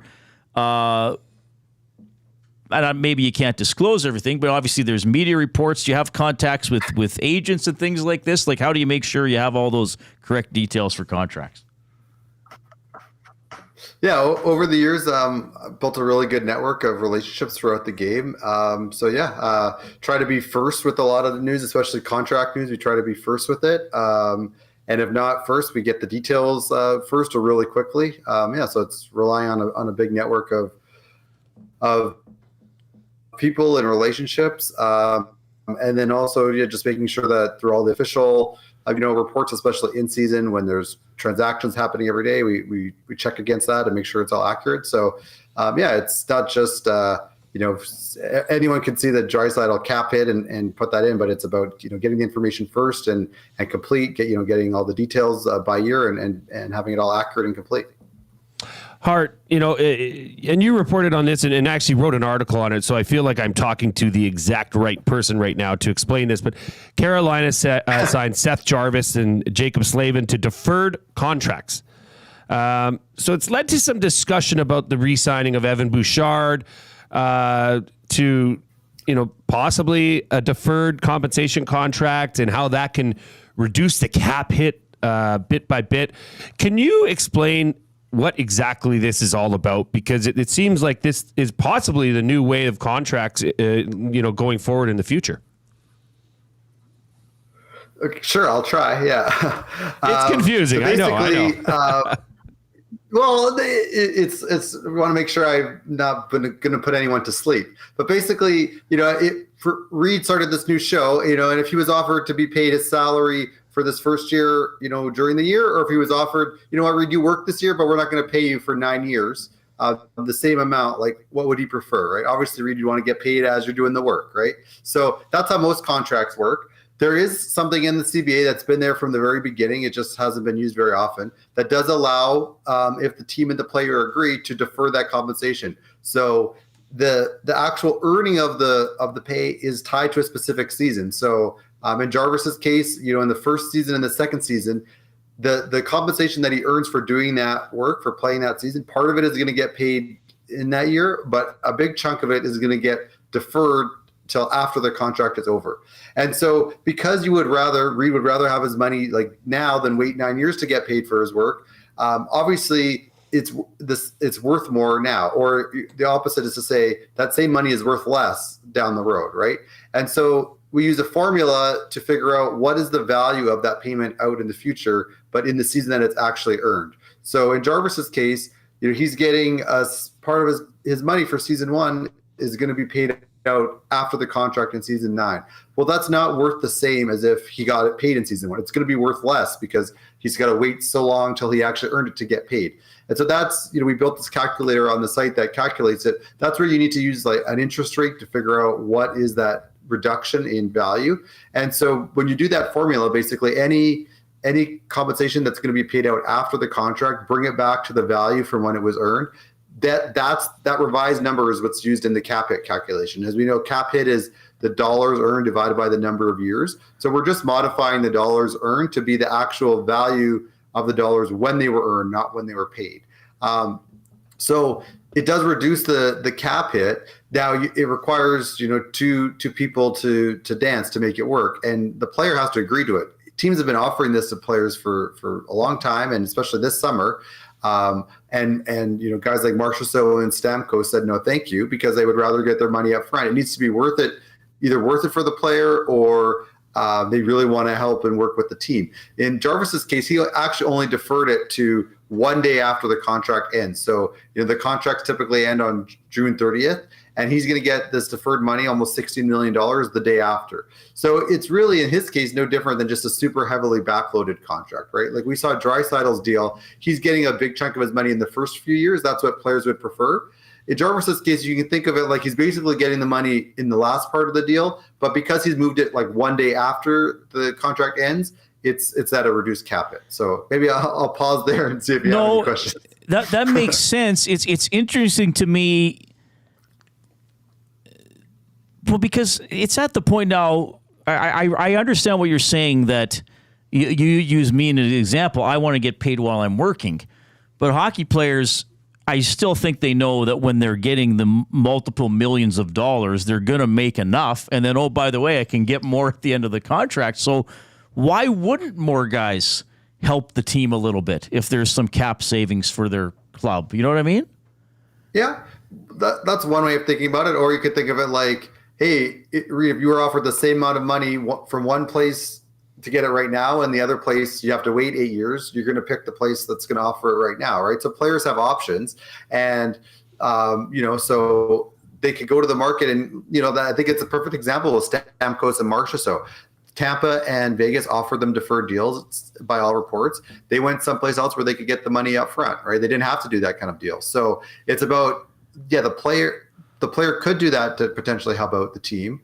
But, also, like we talked about, money is worth less down the road. So take Draisaitl. I think it's a pretty fair deal. He's getting $14 million a year for 8 years. If you're going to ask him to take money later, I think he has every right of saying, well, I'm worth $14 million a year for 8 years. If you want me to take some of that in 10 years or 20 years or 30 years, I want more cash. I'm not going to give that to you for free, right? So then let's say instead of it being $112 million, he wanted $130 million spread out over those years. Well, you kind of then you have to discount it back to when he earned it, you're going to end up almost the same place. So unless the player is willing to help the team by taking like less dollars and the value of those dollars over their contract, it is a pretty tough thing to ask the player. Now, a guy like Shohei Ohtani in another sport, right? He's made so much money before. He's making so much money in endorsements. Also add into the fact that he's earning the money while he's in California with a pretty high tax rate. It sounds like the theory is he's going to be getting his hundreds of millions after he's retired in this deferred contract when he's already back in another country or another place with much lower tax rates. So that's something to consider as well. And when you're talking like hundreds of millions of dollars, that makes a big difference. A couple percent tax, for example, makes a big difference. I just think hockey players, their careers are short. They do have options, and unless you've made a lot of money already, it's pretty hard to defer. And then if you're saying, well, they don't have to defer that much, well, then it's not even worth it, because you need to defer a decent amount and for a long enough time for it to actually reduce the cap hit. Otherwise, it's a lot of working calculations for really not much benefit. You know who the original deferred contract guy was, and it's celebrated every day on July 1st with Bobby Bonilla Day. Yes, Happy Bobby Bonilla Day every July 1st. Exactly, where he collects a check for $1.19 million from the New York Mets from 2011 to 2035. What a life! And truthfully, I mean this. If you're a young NHL player, and you're getting all this money given to you and thrown at you, maybe it might be in your financial interests, maybe from an advisor of yours, to say, hey, yes, take something deferred so that when you get this massive lump sum of money, you're mature enough to handle it. And do you know what I mean? I mean, we see so many professional athletes. ESPN did a documentary on athletes going broke because they mismanaged their money. This could also be something that, might be actually beneficial to a younger athlete. I think that's fair and reasonable. I think, again, but the player has to, compared to other offers that are out there, it still has to make sense to them. And I do think we'll see more of them. I don't think we're going to see almost every big deal, including it. I saw some people theorizing. I think we'll see some of it. But the other thing to keep in mind, the difference between what they get paid and the cap hit. Oh no, we lost him. The suspense was killing me. Good explanation though. Yeah, my head hurts. Yeah, we were wondering yesterday, and when we were talking about it, isn't this like cap circumvention? But no, it's just the value of the money changes over time, so it does lower the cap hit. But as he said, you have to defer a fair chunk of money for it to actually make a difference. Did Hart come back? There your face changed into a question mark for a while. Oh, but you're back. I don't remember what he was saying, but it was brilliant. Oh, I was just saying if interest rates go down, that also reduces the benefit that the teams would get. The difference between what they get paid and the cap hit, it's a function of how long you're deferring, how much money, and the interest rate. So if interest rates go down, you have less benefit. And so we built a calculator on the website. If you're on the website, Puckpedia, and you go under the players header, you can see the deferred salary cap hit calculator. You could just play with numbers in there and putting how far out you're going to defer it and play with interest rate too. And you'll see, if you change the rate from like 6% to 2%, the difference between what the guy's going to get paid on average per year of the contract versus the cap hit, that difference shrinks quite a bit. So that's another reason why we'll see some of it, but I don't think, over the next 5 years, like all the big guys are going to necessarily be doing it. Okay. Hart, you send me that link. I hope you'll understand. I'm not going to play with it while I'm on air because I'll get totally distracted. But I'll do it over the weekend. But you've offered a pretty good explanation about something that, on first glance or to somebody who just looked casually, they might think, wait a minute, how do they quote unquote get away with this? But as you said, it's in the CBA and it's been offered to some players who decided that's not how they wanted to go. We'll end here because, you have a good understanding of the value of players and comparables and what contracts might be worth. I guess we got to talk about Bush. He had 82 points.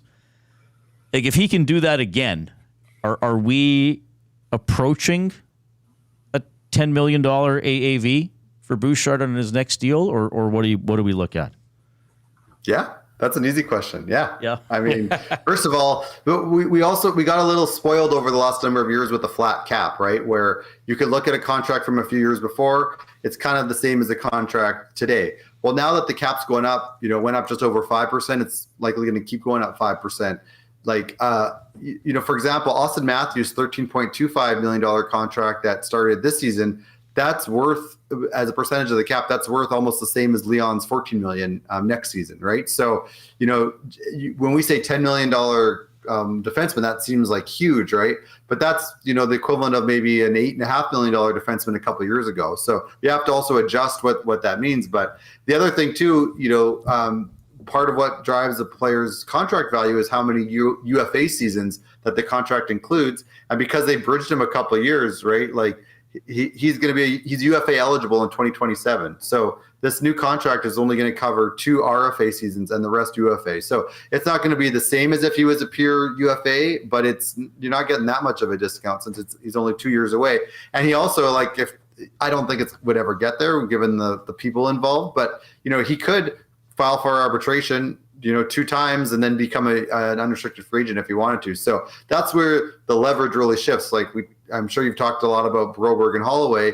Why were the Oilers offering such a low amount? Well, that's just kind of historically how it happens. They have no leverage other than signing an offer sheet. And if offer sheets typically don't happen, right, then they have no choice but to take the contract given or choose not to play. As they move further along, they get arbitration rights and they get closer to UFA eligibility. Now they have more leverage and the team has to pay. Look at what they paid Darnell Nurse because he was going to be a UFA, right? They had to basically, I'm quite certain they didn't think that was what his fair value was even at the time. But it's at that point, if that's what he's requesting, you have 2 choices. You either pay him or you let him go, right? So it shifts a lot of the leverage to the player. Hart, I love talking to you because you can make complex things easier to understand. You explain things in plain English, and you're very good at that. Puckpedia is a great site. Thanks for rolling with my screw up of giving you the wrong time. Next Next time we'll have you on at the time I actually tell you. But thank you so much for this. Looking forward to coming on again, and congrats on the show. Yeah, thank you very much. That's Hart Levine from Puckpedia, helping us with the Oil Understood, presented by GCL Diesel, providers of the best diesel engine components around, from turbochargers to injectors, fuel pumps to sensors. They are the critical engine component experts, proud to serve Edmonton and Northern Alberta for over 50 years, and now a proud partner of Edmonton Sports Talk and the Reid Wilkins Show. GCL Diesel, Diesel Understood. I understand things better. I want to dive into a couple of things that Hart said. First, Matt with a sports update.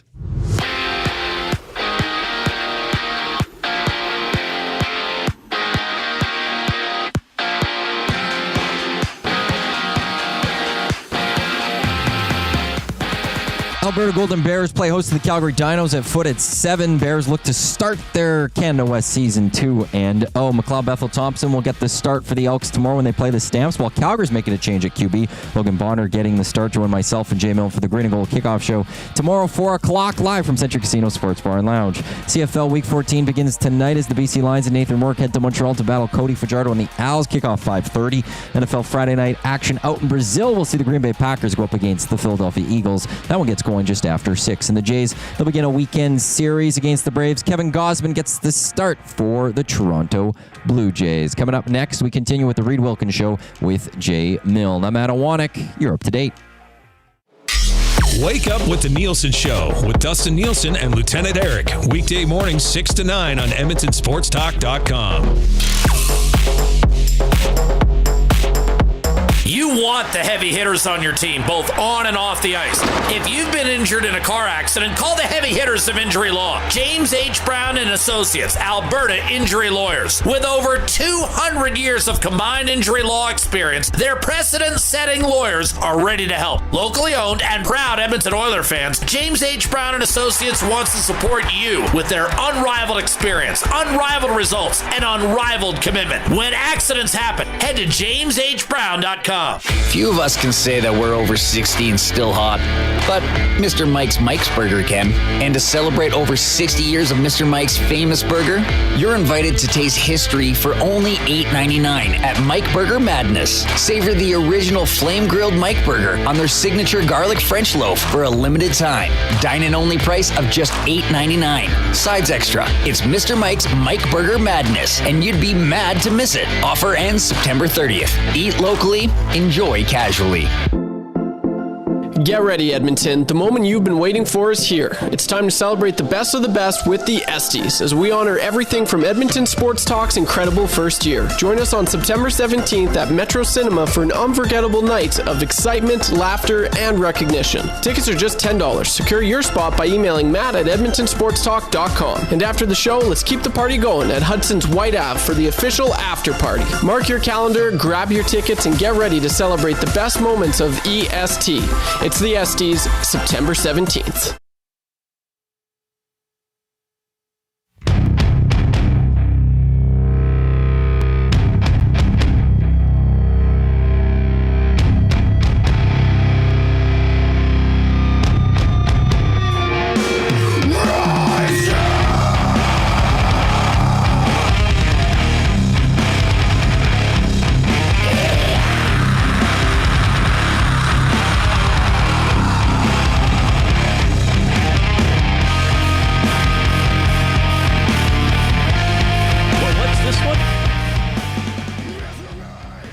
That's an intense track. What is that? Silence the Machine? This is Silence the Machine, one of the bands that has given us the ability to play their stuff on our station, and that one is called Shallow Grave. Are they Edmonton?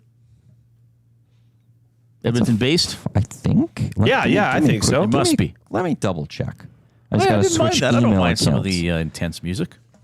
It's now been added to our audio stream as we go between shows and stuff. The Oil Understood for GCL Diesel.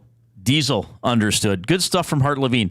I thought he's very intelligent when it comes to looking at the contract side of the National Hockey League, as a lot of fans and our audience is. I'm not downplaying that, but I also think when a lot of us see a headline or see a tweet or an announcement, okay, player X signed 5 years, $15 million. There's always an initial either that's too much I thought he was worth more, or okay.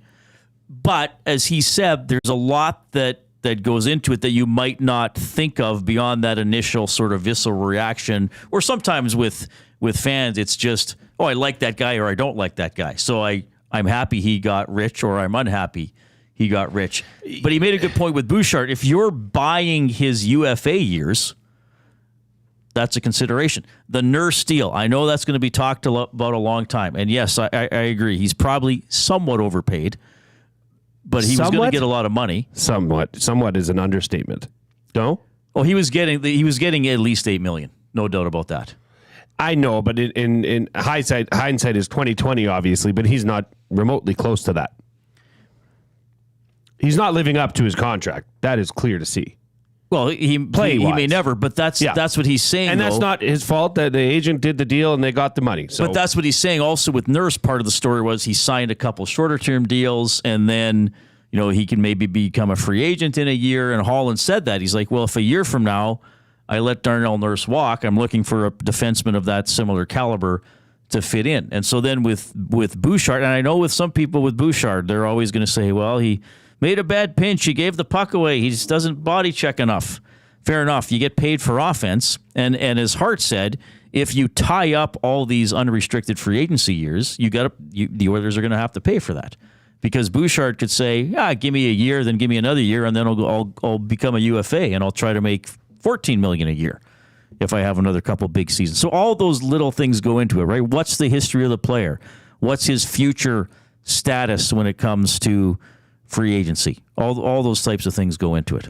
And if a player feels, whether it's right or not, if a player feels I've given you a good deal on another couple of contracts, and I'm not saying Draisaitl did this, but the deal he got from Chiarelli turned out to be a discount for the Oilers. A lot of people didn't believe it. I remember a guy called Inside Sports when he signed and said, the Leon Draisaitl contract will go down as the worst contract in the history of the Edmonton Oilers, even worse than the Horkoff deal. I remember the caller said that specifically. And wow. then as that deal progressed, it's like, well, 8.5 for Draisaitl's pretty good. And you knew you'd have to pay for it. So anyway, I'm just saying all that stuff goes into it that you might not think of when you just viscerally react to player B, 8 years, $90 million, whatever.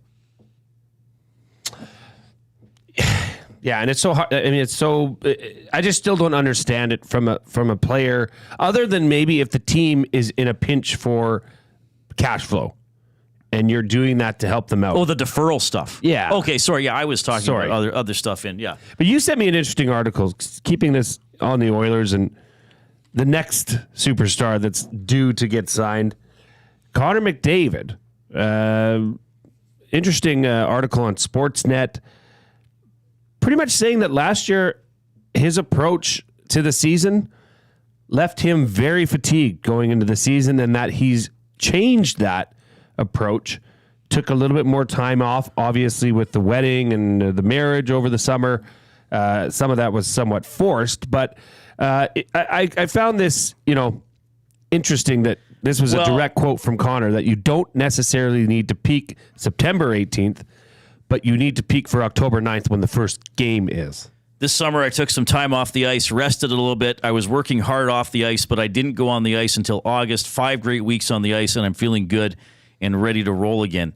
And he basically said he was not himself. He was a little tired early in the season, that he kind of bit a hit of a wall earlier in the season as the Oilers went 2-9-1, and Jay Woodcroft got fired. That's going to be part of this team's history is what happened at the beginning of last year. And hopefully something they learned from it. And hey, they were very close to us talking about them already being a championship team last year, but it was really interesting last season. And I kind of wasn't surprised that McDavid said that. I was surprised maybe he was open about it, because players don't always give you everything. And this was, to credit, by the way, this is on sportsnet.ca, an interview he did with Mark Spector. Spec posted the article. I think it went up yesterday afternoon. That team last year, so they lost to Vegas in May of 2023. And like they knew they had a good team. I mean, maybe they win the cup if they get by Vegas.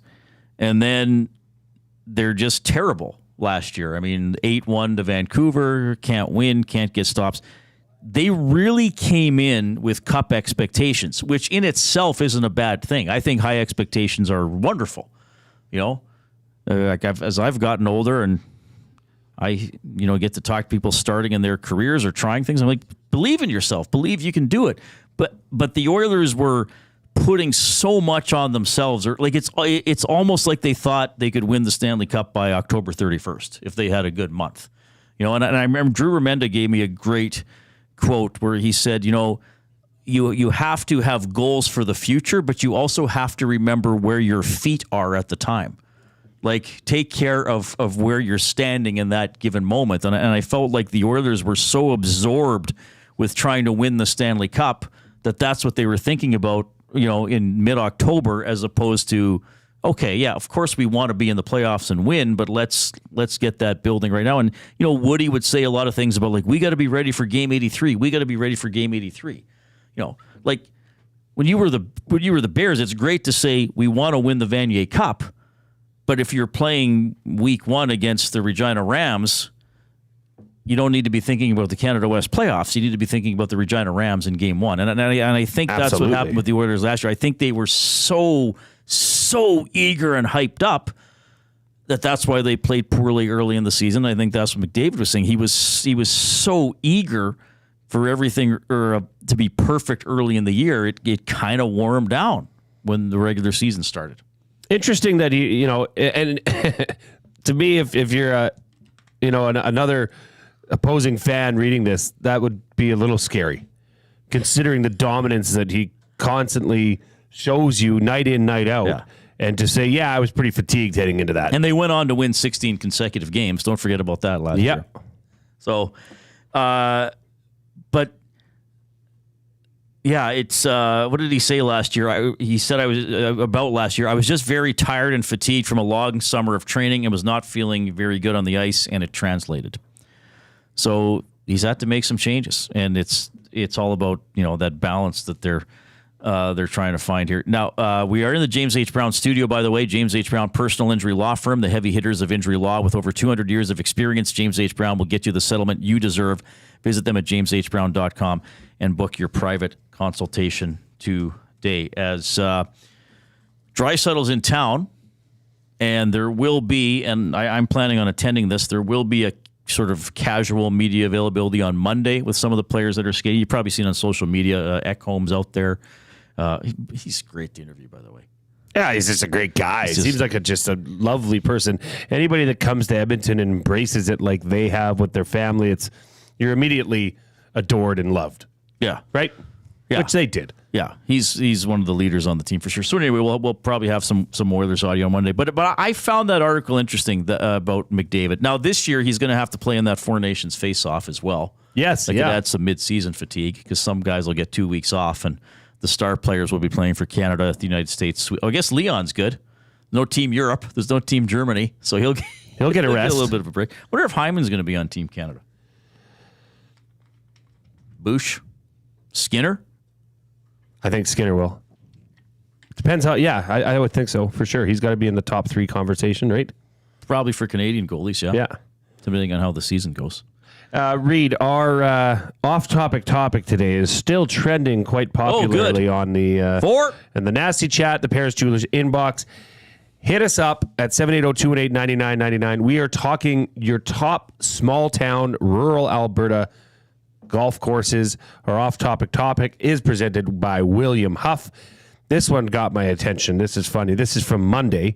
My golf course memory, I can't remember the name of the course because I was drunk. But spending my bachelor party with my groomsmen and my good friends about a month before my wedding. Yeah, that must have been a hell of a so he's not course. actually identifying the golf course. His golf course is he's too drunk to remember. It's foggy. Mike, the Michigan fan. Triple Creek in Millet is a great family-friendly course. The new ownership group are doing a fantastic job. Thank you for chiming in. Triple Creek. Okay, cool. Roe Nelson. Smoky Lake has a nice little challenging course, and Vilna Golf Course is great for wide-open golfers and kids. Vilna used to have a great little ice cream place really? right off the highway. I like that he said and kids Me because too. if Yeah. you. I don't have kids, but you do. But I would. I mean, you don't want. No, they get to play from tees further up. I mean, let your kids play the forward tees. They don't need to play a 400-yard par 4, but wide open too, because you don't want that feeling for a kid of, I made good contact and I just sliced it a little bit and I lost my ball. It's like, okay, I didn't quite hit it straight. I'll go over to the rough and give it a hit and see what I can do. You want them to have that feeling of at least hitting the ball in play as opposed to looking for it and losing it all the time, which is the feeling I have when I play. Yeah, Smitty the Welder, we talked about in the Nasty Chat, we talked about in his fail. Maddie's played it, says it's remarkable. Okay. Yeah, and that is one of the ones you hear constantly. Yes. Black Bull out at Pigeon Lake. If you want to lose, 4 sleeves of balls, go play Black Bull. Yeah. You've played that one? It's a tough? very difficult course. So is it water? Is it tight? No, it's tight, and the trees are dense, and so you lose your ball in the trees. You lose your ball. Yeah. Casey in the Paris Jewelers inbox, thanks for chiming in. He was telling me that he thinks Max Darnell Nurse is probably $2 million overpaid. I suggested maybe $3-4 million overpaid, but he thinks about $2 million, which I said, okay. I guess can agree with you. Yeah, look, and first of all, a couple things with Darnell. I know he's always a lightning rod. I know from my previous job, even when he was drafted, there were some people who just decided that they were never going to like him for whatever reason. I can only tell you this, and look, I'm not one of those people that says, I talk to everybody and I know everybody, because it's impossible to do that. But when you're at games, you see people from other markets and you get to talk to the occasional scout and stuff like that, and even other media guys who might have views or know people themselves. And kind of the consensus I got on the Nurse contract was there was no way that average annual value was going to be less than an 8. When they announced the deal, did 9.25 surprise me a little bit? I thought he was probably going to get 8.5. I thought they'll match what Draisaitl is getting per year. I do think, and I realized, okay, he'll never be a 9.25 defenseman is kind of the consensus, but I also think until the All-Star break this past year, him and Ekholm were neck and neck for the Oilers' best all-round defenseman. I mean, Bush is always going to get the points and be on the power play. But I actually thought, now everybody was kind of lousy early when they were 2-9-1. I mean, maybe Kane and Fogle were playing well. But I thought Nurse was having a great season.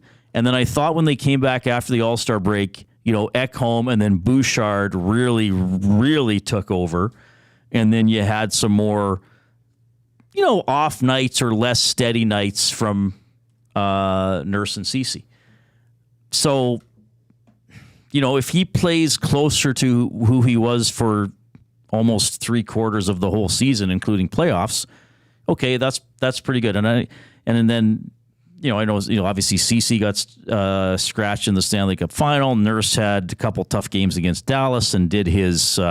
Someday we should play that media availability where I'm standing next to him smirking as he gives his 2-word answers. I think I text you during that, and I'm like, Reid. Yeah. But to be fair, that was the night he came out and had 12 hits and played really well or whatever. It's just, but look, that's what it's like with Edmonton and with Oilers fans in this market. And that's what makes it great that, people will debate, is he overpaid by whether it's 100,000 or a few million. But I would just say from the people I've talked to, there was no way he was getting less than 8. And again, you factor in, and somebody said this to me, said Reid, he kind of did the Oilers a favor on a couple other contracts by taking a couple years for, 5.5. So I know taking $5.5 million to most people would seem like doing your employer well, you can't a favor. think of it that way. Yeah, but you can't think of it that way. I mean, pro sports is different. So that's what I'm saying, though. There's a lot that goes into it other than just viscerally reacting, Nurse got too much money. And look, if Bush next summer gets $10 million, we're going to have people that don't like it, even if he has a 90-point season. We're going to have people remembering a game from 3 years ago where there was a game this past year. Remember the guy came through the neutral zone and he just skated away from him towards the boards? It was a bad look. It was like a mystified. Okay, like he's going to make mistakes sometimes. So anyway, that's what I'm just saying with contracts. Like there's a lot of subtle little angles sometimes that you can look at them, and I think Hart brought up some of those. And managers and teams and owners, don't want to overpay players. Like I think there'd be a point where anybody would say, like, we're not going that high. Like, we will let you walk if that's the number you're insisting on. So I'm just saying there's a lot of ways to look at it. Probably annoying people on a Friday afternoon. No, you can't do anything wrong. We will do my top 3. John Ryan and Mark Cordy are still ahead. Awanak, you go now. Okay. Golden Bears. They'll play the Calgary Dinos at Foot Field. That's coming up at 7 o'clock. Bears looking to start their season at 2-0. MBT will get the start for the Elks tomorrow when they play the Stampeders. Well, Calgary, they're making a change at quarterback with Logan Bonner getting the start in place of Jake Maier. You can join myself and Jay Milne for the Green and Gold Kickoff Show tomorrow, 4 o'clock, right here on Edmonton Sports Talk. We'll be live from Century Casino Sports Bar and Lounge. CFL Week 14, though, starts today as the BC Lions and Nathan Rourke head to Montreal to battle Cody Fajardo and the Owls. That gets going at 5:30. Well, there's an NFL Friday night action out in Brazil. They'll have the Green Bay Packers taking on the Philadelphia Eagles. That kicks off just after 6 o'clock. Toronto Blue Jays open up a series against the Braves. Kevin Gausman gets the start for the Jays. One game already final. Yankees defeating the Cubs 3-0 while it's runless right now between the Rockies and the Brewers, although that one in the bottom of the second. Up next, we'll continue with the Reid Wilkins Show with Jay Milne here on Edmonton Sports Talk. I'm Adam Wanek. You're up to date. 2 guys and a goalie. I don't mind analytics. I just don't like when people are like only analytics and only this, and they're like, oh, you can't do that, guy is, and so he's horrible. And I'm like, let's watch the tape, and then let's look at those analytics and say why some of that stuff happened before we make our decisions. Cass is good in the sheets, the Excel spreadsheets. I was going to say, like Cass, what do you think of analytics? By the way, this episode will be called Cassalytics. Hey, I think it's got to be 2 guys and a goalie with Gager, Cassian, and Nielsen. Tuesday and Thursdays at noon. Only on Edmonton Sports Talk. Gallo LLP is an Alberta-based accounting firm with expert chartered professional accountants in both our Edmonton and Sherwood Park accounting firms. Our experienced and innovative accountants provide financial advice that saves our clients money. Simply put, we help our clients protect their assets and grow their businesses. At Gallo LLP, they go beyond the numbers to ensure the continued success of your business. Reach out to Preet or John to discuss how they can help your business grow. Visit GalloLLP.ca today and see how they can help you take your business to the next level. Since 1952, William Huff has been the heartbeat of Edmonton's advertising world. From humble beginnings to a citywide powerhouse, we've been the go-to for print, design, and installation. Partnering with Edmonton's top sports franchises and major events, we've helped shape the city's global reputation. Our secret? Unmatched customer service, decades of expertise, and a passion for excellence we call the William Huff Advantage. For advertising solutions that stand out, choose William Huff. Visit us at williamhuff.com. Hi there. If you're like me, you like to picture yourself in luxury, even though there's absolutely no way you could afford it. And if you can, well, even better. Thankfully, I picture myself in something that is luxury, but still absolutely affordable, like the all-new Mazda CX-90 from Park Mazda. With the new luxury features like facial recognition settings and quilted detail Napa leather seating, I can pretend to be comfortable with all of my proper settings activated without even touching a button, thanks to Mitch Lewicki and the great staff at Park Mazda. I like to picture Mitch Lewicki as a ninja fighting off evil samurai. Park Mazda, your dealer for life in Sherwood Park off Y Road, parkmazda.ca.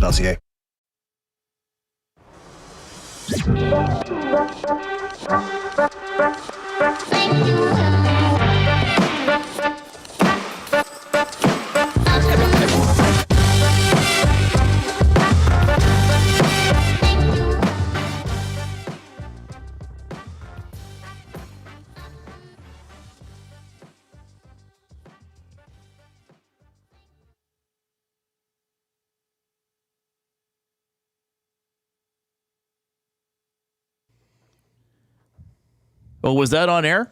None of it. None of it was on air. I'll start over. I forgot to unmute you guys. Elks and Mark that Stamps down. tomorrow. I'm marking that down as a goof up. Elks Stamps tomorrow, 5 o'clock at Commonwealth Stadium. Marty forgot to... Green and Gold Kickoff Show with the Wannick and Milne. Thanks for calling me Marty. At You're 4. welcome. And then they'll have the Green and Gold postgame show after the game. Logan Bonner will be the quarterback for the Calgary Stampeders. They are benching Jake Maier. For the Elks. Speaking of the Labor Day rematch, Andrea from Calgary. Hello, checking in from the QE2. This is in the Paris Jewelers inbox. On our way up for the rematch game tomorrow, convinced my husband that the best way to prep for our Edmonton weekend was to listen to EST. Well, thank you for listening. Appreciate that. Can you remind me the EST tailgate spot number? Thanks, Andrea from Calgary. Maddie, what are we thinking? Ooh, he's running. He's running. He's going to check the number, but you'll find it. Isn't it by the stage in the corner? Well, it switched last time because I had... Oh, things switched? Okay. Yeah. This number one from 31. Number 31. It's by the stage, you're right. Okay. We're actually by James H. Brown. Ah, yes, of course. Oh, well, nice. Of course. Well, how reasonable is that? Back to your off-topic topic, which is giving shout-outs to the smaller, more rural golf courses in Alberta. Dave, I got to give a shout-out to Grouse Nest, west of the city, or the Village Golf Course in Lyndale, Alberta. Walrus in the Park. We got a couple in the parks here. Walrus in the Park says Whispering Pines Golf Course at Pine Lake is challenging, but shorter course in fantastic condition. Okay. Barry in the Park. Whitetail Crossing in Mundare is a great layout and always in really good shape. I've golfed That's that. another one you drive by when I used to live in Lloyd. You see a little bit of it, yeah. It's a link style, right, Maddie? Yeah, it was the same designer as Red Tail. It was the same designer as Red Tail. Oh, is it okay? It was a course I went to a lot for a while. Yeah. It was is it one of those that it feels as if it's always windy, even if it isn't windy, because it's so wide open? Yes. Yes. But it's it's challenging, but it's fun. And the guy who actually used to run it before it was bought up by CCT, now he's retired. Laurent had like one of the best customer service I've ever had on a golf course. Just good. An amazing dude. Good job, Lawrence. Okay. Hope you're enjoying retirement. Laurent. There you go. Ali LP says Tooth of the Dog Pound Creek near Cremona is a rural gem. Well, by the name alone. Tooth of the Dog Pound Creek. God. Tooth of the Dog Pound Creek. We gotta look this up. Tooth? Like, this is good. Of the Dog Pound Creek Golf Course. It does look by beautiful. Cremona. Where is Cremona? Cremona. It's north of Calgary. Yeah, it's like... it's actually kind of not far from where, I was saying Crossfield. Oh, right? okay. It would be straight north of Madden. Actually, it's northwest of Madden where I was saying. So I wonder That's a great name. Being that it's in Cremona, that's right in the heart of the foothills, I wonder if there's some, undulations throughout that golf course as well. That's cool. Okay. Thanks for that. Well, we're going to save all these so when we do a golf tour, we can go play them. Their signature hole is named Devil's Head. Whoa. How'd you do on Devil's Head? I lost my soul. Oh, Reid. Hey? Scary. That's what would happen. All right. What do we have coming in about either Oilers stuff or Elk stuff, if we have any? Well, Danny T said Nurse just needs to have his head on a swivel and he'll be 100 times better. He misses lots of backdoor plays or players sneaking in behind him. Justin F. Balgoni. Darnell is a $3 to $4 million D at best. Rip City Step. I like Nurse, but hasn't he been voted most overrated player in the NHL by the players? That I don't know. I think he was up there on one of the, or overpaid. I can't remember what it was when the Athletic does their player pool. Yeah, I mean, to me, there's a point. I realize like Oilers fans are passionate and we talk about stuff like this, but like he's on the team. Yeah, you're stuck with him. So I hope you want him to succeed. Like we had a caller when they lost to Vegas who said the Oilers will never win the Stanley Cup with Darnell Nurse on it. And I'm like, if you're an Oilers fan, why are you thinking that way? And then in that series, the Golden Knights scored a goal. They centered the puck from behind the net, and Nurse tried to block it, and it went in off his leg, which happens to every defenseman in the NHL. Didn't it seem like a collection? She compared that to the Steve Smith goal. Oh yeah, and I was like, okay, I'm not talking to you. But it was a collection of tough breaks for Darnell Nurse in the playoffs this past year. That he was, highlighted as making a mistake or, that play that does happen. But it was a collection of errors, and that's kind of when you want your players to be playing their best. Yeah, and I don't think... that's when you want your players and your gamers to rise up. I think for parts of the playoffs, he wasn't close enough to his potential. Sure, that's fair. And that would be my criticism. Now, also that happens. You could probably say that about some Panthers players at some times. That's the crazy thing about that Cup final. You could say that about Bobrovsky in some of the games. Yes, you could. And then in the other games. But anyway, it's just that contract for Darnell might be the worst thing that ever happened to him. Yeah, in terms of, and I don't think he pays a ton of attention to all the fan and media criticism, though obviously he's aware of it, given that interview he did with Gazdic last year, where he goes, I've been blamed for everything from the latest goals against to the traffic on Stony Plain Road. And given the nature of that availability he did last year in the playoffs, clearly he knew he was under fire for some stuff.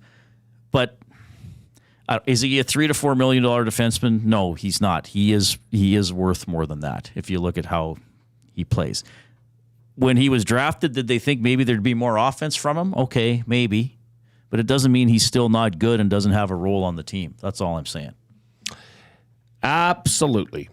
But it was a liability. He was a liability in the playoffs. No question. That's okay. A liability. I think he didn't play close enough to his potential. Libelous. Now we need to get into Reid's top 3, presented by Fuge Sausages. Sure, I can do that. This will be a quick one today. You have to give me an idea because I was struggling. I did give you one. Well, it was a fun idea. It was chicken day here today. Food sausages are the best sausages you will ever eat, locally made and packed full of flavor. Order online or visit them in store, 6736 99th Street. Take advantage of their EST discount. Yes, that's right. Get 10% off your order by entering online code EST or mentioning Edmonton Sports Talk in store. Free delivery in Edmonton on orders over $100. As Food Sausage says, you can't beat our meat. So you ordered chicken for lunch. Thank you for doing that. Yes, from our the lovely studio sponsor from the morning show, Popeye's Chicken. It was very good. Isn't it good? So these are my top 3 chicken wing flavors. Having chicken wings tonight. Again? Well, my wife told me today that she's making chicken wings. And when she makes chicken wings, I am just all for it. I love chicken. I could eat chicken every day. I love chicken thighs. I love chicken breasts. I love chicken wings. Mm-hmm. You give me chicken, I'm a happy, Is that happy, your favorite happy food? I like a good steak. Like if we're talking meats. Yes. I like them all, man. Give me a good pork chop, bone-in pork chop or a bone-in, ribeye. Oh, man. I'm getting. Do we have any vegans at EST? If there are, they haven't come forward. And we have forced food down them. That would they suck. wouldn't eat it if they couldn't or didn't want to. Plus, maybe they didn't want to be like I could see the young guys eating it. Not wanting to get outed as the vegan. They don't want to. They wouldn't eat it if they didn't want to. All right, this is not very unique, I don't think. Well, I mean, chime in. What's the flavor of? You know what now is my go-to chicken wing flavor? If I order wings out, salt and pepper. And I didn't like it when I was younger, or I thought it was a little boring. Now I'm like, you know what? Salt and pepper. It's just a nice, safe flavor. And if you're out with people, it's not in a sauce, so you don't get too messy. Oh, brother, this guy stinks! Yeah. Who is that? I can't get behind that. No, you don't like that? I mean, you have the opportunity for so many flavors and so many experiences. Yeah. Okay.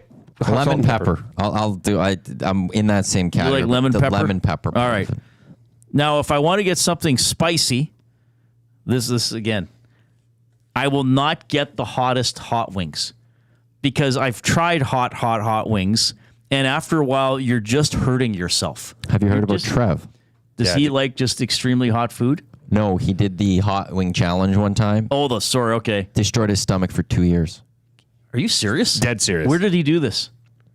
Down in Calgary, I believe it was, or like in that area. Like it took him 2 years. And like that's what he was talking about this week, how he's added like 50 pounds here since he started working here. But part of that was like his stomach was so messed up. He was at like 130 pounds. Who put it on? There's a place that has like a hot challenge. And it's some habanero. You have to sign a waiver. Yeah, you have to sign a waiver. But he said it was 2 years for his stomach. Well, I hosted a few years ago. I hosted something at the Hudson's on White Avenue where they had some hot wing challenge, and I didn't eat the hottest hot wing. Yeah, they still do. Somebody had to eat one wing, like just one wing with the crazy habanero ghost pepper or whatever sauce, and people were uncomfortable eating it, like just the one wing. We were there for an Oilers stream post-game show with Tommy, and it was the same night as one of those, and you could feel it, and it was at the other side of the Yeah. Like you can sense like you the can heat. still smell It's like it. a Jedi thing. I can sense the presence of the wing. It goes all around. So therefore, if I want to get a hot wing, I will go medium. Medium hot. Because to be mild hot, why? You might as well just put a sauce on it that you like. So I would go medium hot. I like that, Reid. You'll approve of that. Salt and pepper you were down on. You're fine with medium hot. I'm fine with medium because that's the OG. That's the classic, is a buffalo wing or just a nice hot sauce. Actually, Frank's hot sauce has a buffalo wing flavor, which is through the roof because it adds that little butter texture or butter flavor to it. Okay. Yeah, if you're not down with that, you gotta get it. All right, and then my third would be garlic parmesan. Wow, those are two things I like. Put them together, put them on a wing. Pretty good. And usually I will dip my wings in ranch sauce. I almost always get a ranch dip now. Are you okay? So ranch, no blue cheese? Oh no, I'm fine with blue cheese if not every place will include it. But yeah, I like blue cheese actually. I don't mind it either. It's like as I've entered my 40s, it's like you move into blue cheese. Yeah, and, it's like eating IPAs. socks. Yeah, I hate IPAs. It's disgusting to think about it that it's actually just rotten cheese, but yeah, it does. There's actually sock material in it. Yeah. Like, okay, things that were left off the list, I would have to say like a hot teriyaki or a hot honey. Like I hot actually sauce don't and like honey teriyaki garlic. flavor. Honey garlic would be fine. Honey garlic. I'm and not hot. a big fan of teriyaki. A dill, a honey mustard dill. Yeah, hot honey mustard. Honey mustard, baby. Like dill. I like dill exotics. pickle dip. I like dill pickles. I don't know if I like dill wings. I like when I go into a wing place and there's 30 different, sauces you can put on. Well, there's a first round by my place. They have a ton of wings. Yeah. Wing flavors. That's nice. I like that. They have the rubs and the sauces. Yeah, I like a good rub. There's those places around too. We were talking. T-Roy was talking about it earlier. Yeah. Apparently, they're not illegal. They are like the service that comes at them are illegal. Wow, talk about an off-topic topic.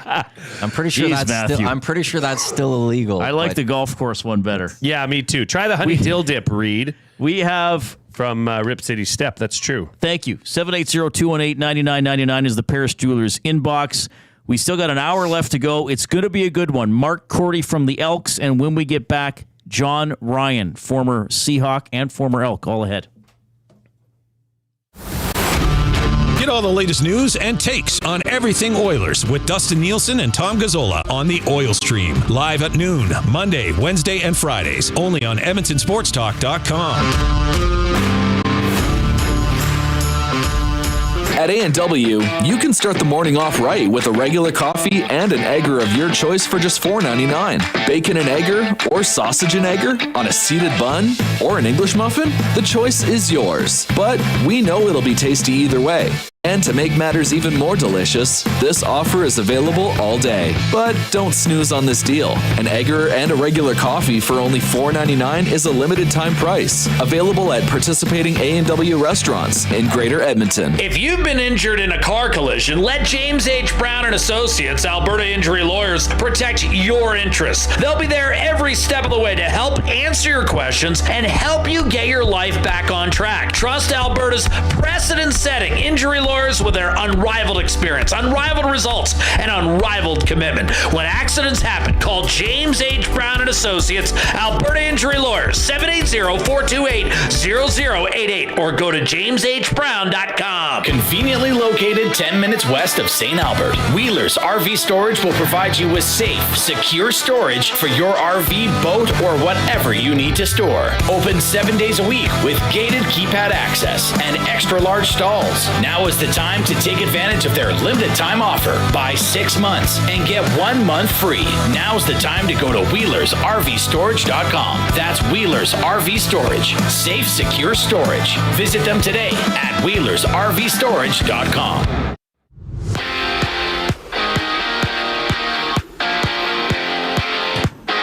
Alberta Golden Bears will play at the Calgary Dinos Foot Field. That's coming up just after 7 o'clock. Bears looking to start their season at 2-0. MBT will get the start for the Elks tomorrow, but the Stampeders are going with a different quarterback. Logan Bonner will get the start. You can join myself and Jay Milne for the Green and Gold Kickoff Show tomorrow, 4 o'clock, right here on Edmonton Sports Talk, live from Century Casino Sports Bar and Lounge. While Week 14 of the CFL does begin tonight as the BC Lions and Nathan Rourke head to Montreal to battle Cody Fajardo and the Als. Kickoff's 5:30.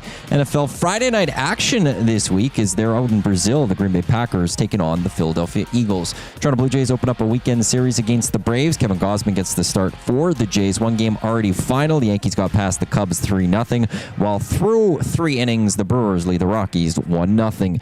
This Edmonton Sports Talk Sports Update is brought to you by Sit and Sleep. The wait is over. Sit and Sleep is now open. Celebrate with 20,000 square feet of savings on the trendiest furniture, home decor, and mattresses. Apply for your Sit and Sleep card today to make no payment for 18 months interest-free. Join them on location tomorrow to celebrate Sit and Sleep's grand opening in South Common next to Planet Fitness. Up next, former Elk punter, former NFL punter, John Ryan joins Reid and Jay. I'm Adam Wanek. You're up to date.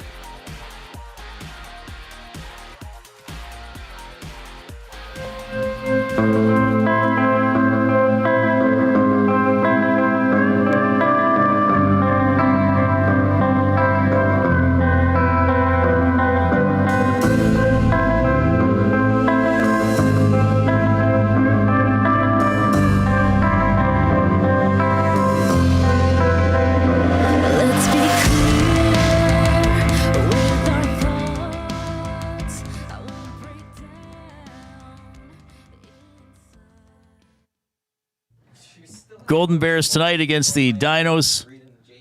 Elks tomorrow against the Stampeders. So a fun weekend of football.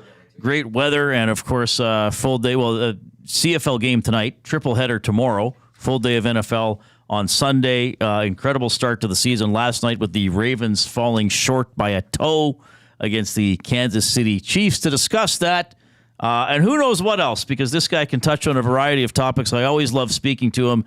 He punted for, I will go in chronological order, the Blue Bombers, Packers, Seahawks, Rough Riders, and Elks. It is John Ryan checking in. John, it's Reid. Jay Milne is here as well. How are you doing? I'm doing great, Reid. How you doing? I'm doing great. It's awesome to have you on the show again. I've always enjoyed our chat. So even as a Seahawk, you came on my old show, Inside Sports, a couple of times. So we always appreciate your time. Let's just start with last night's game. What a finish! Out by a toe, eh? What'd you think? It's a great lesson to all the receivers out there. Always wear white shoes. You know, it was a great game. It came right down to the finish. But receivers, wear white shoes.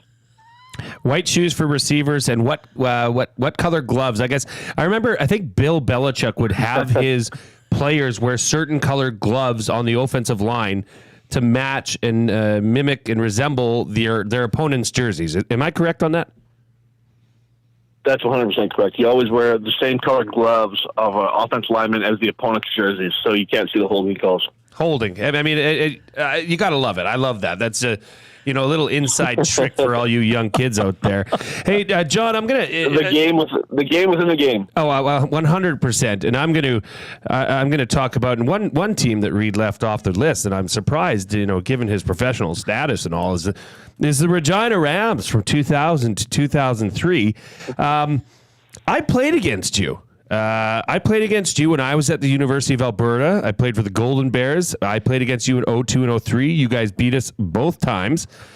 But oddly enough, after you left in 2004 and 2005, we got you guys twice in 2004, beat you twice, and then in 2005 we got you then. So I guess you were just the catalyst for victories against us. But in 2001, you actually led the Rams in receiving, the Regina Rams, and had a 109-yard touchdown pass, which is incredible. Given your prowess, because I remember playing it. I was a safety for the Bears, so I remember you playing receiver. And did you ever run routes in any of your professional stops through the NFL and CFL? Did you ever, go catch balls for the quarterbacks? Because, I mean, you were a heck of a receiver as well. Well, I appreciate you mentioning that, because I love football my whole life. So I played running back in high school. I played receiver in college. I started all 4 years. And when I was drafted to Winnipeg, I was drafted as a receiver / kicker punter. And when I got to training camp, it became apparent very quickly that I was just going to be a punter. I got to run one route in in camp with Winnipeg, and I actually scored a touchdown. It was against the defensive back was Jeffrey Drover at the time. But I knew very quickly once I got to the CFL that punting was going to be my main lane. That's so. Yeah, you did it very well, and you did it successfully for many a year. I'm going to also take you back to the 2014 NFC Championship game, and I think you know where this question's going, but we all remember it. The fake field goal touchdown pass from John Ryan to offensive lineman Gary Gillum. You know, trick plays like that. I want to give the listeners a little bit of an insight into, you know, the genesis of that play. How long was that play sitting in the playbook? Was it practiced the week prior? Did you almost soil yourself when it was actually called and leading up to that play? Because that's a big moment. Take us through that, John. Yeah, well, what I love most about that play is we actually put that play in on Thursday before the Sunday game of the NFC Championship. It was not a play that we practiced all year. A lot of times teams will have it depends on the coordinator, but a lot of coordinators will have one or two fake plays they put in all year. You practice them all year. Brian Schneider, our offense or our specialty coordinator at the time, he had plays that were just depended on what he saw. And so he saw a tendency in Green Bay and what they did on defense, field goal defend, and we put that play in on Thursday. We practiced it maybe 2 or 3 times on Thursday. We ran through it on Friday at a walk-through speed maybe 1 or 2 times. So as a punter, I'm like, the chances that we run this play is like 1 in 100, you know? And so it comes to the game. It's a perfect opportunity. We're down by however many points, 16 points in the third quarter. And it's the absolutely perfect time to run this play. And thank God they ran it, and it worked out perfectly. And, the rest is history. And what a throw. I mean, pressure filled, put it on the money. It was great to watch. You know, fun fact for people, especially around here, big fans of the Edmonton Riverhawks of the West Coast League. You have now, you're part of the ownership group of the Portland Pickles. Yes. Wicked name, awesome logo. B, where can I buy some merch? I would love to support. And C, how the heck did you get involved with the Portland Pickles? Yeah, it's very funny because I love baseball. I love minor league baseball. I thought that I was kind of coming to the end of my professional career as a punter, as a football player back in 2016, 2017. So I really wanted to kind of have some roots back in the Pacific Northwest. I wanted to buy a baseball team, and I came upon the Portland Pickles. My business partner and I, we purchased the Portland Pickles back in 2017. We've now owned the team for 8 years. And so when I retired, a year and a half ago, I moved right back into the baseball world. But we've owned this team for 8 years, and it's been a lot of fun. And somehow, we won the championship this year. And I know that now, when I went back to Edmonton, people there know that the Edmonton Riverhawks are a great team, probably the pride of the league right now. So it's been very cool to be a part of. That is a really good league, and the Riverhawks here have done a great job. And I mean, you know all about the stadium and what Edmonton's like in the summer, Absolutely. So that's pretty cool. John Ryan joining us this afternoon on the Reid Wilkins Show. Okay, I got to ask, John, the new NFL kickoff rule. I'm just wondering what you think of it. And then last night, I mean, they go out and just bang it through the end zone anyway and just say, take it at the 30. Yeah, I mean, I'm against it. I'm a traditionalist, so I like 11 guys lining up behind the line of scrimmage on offense, 11 guys lining up on the other side on defense, and I'm very against this play. I don't like it. I think that in the preseason we played through it, and the average start point was 28.6 yards, and so if you just bang it through the end zone, you have no risk, and the ball comes up to the 30. I just see there's no reason other than to hit a touchback. So, I just think it's to be honest, I think it's another fail by the NFL. So what do they do that? Because we want a return, right? And I often tell this story when I watch games with my dad. he just gets irritated because in the CFL, you got to play the ball, right? You got to play the darn ball and do something with it. What can they do so there's a return?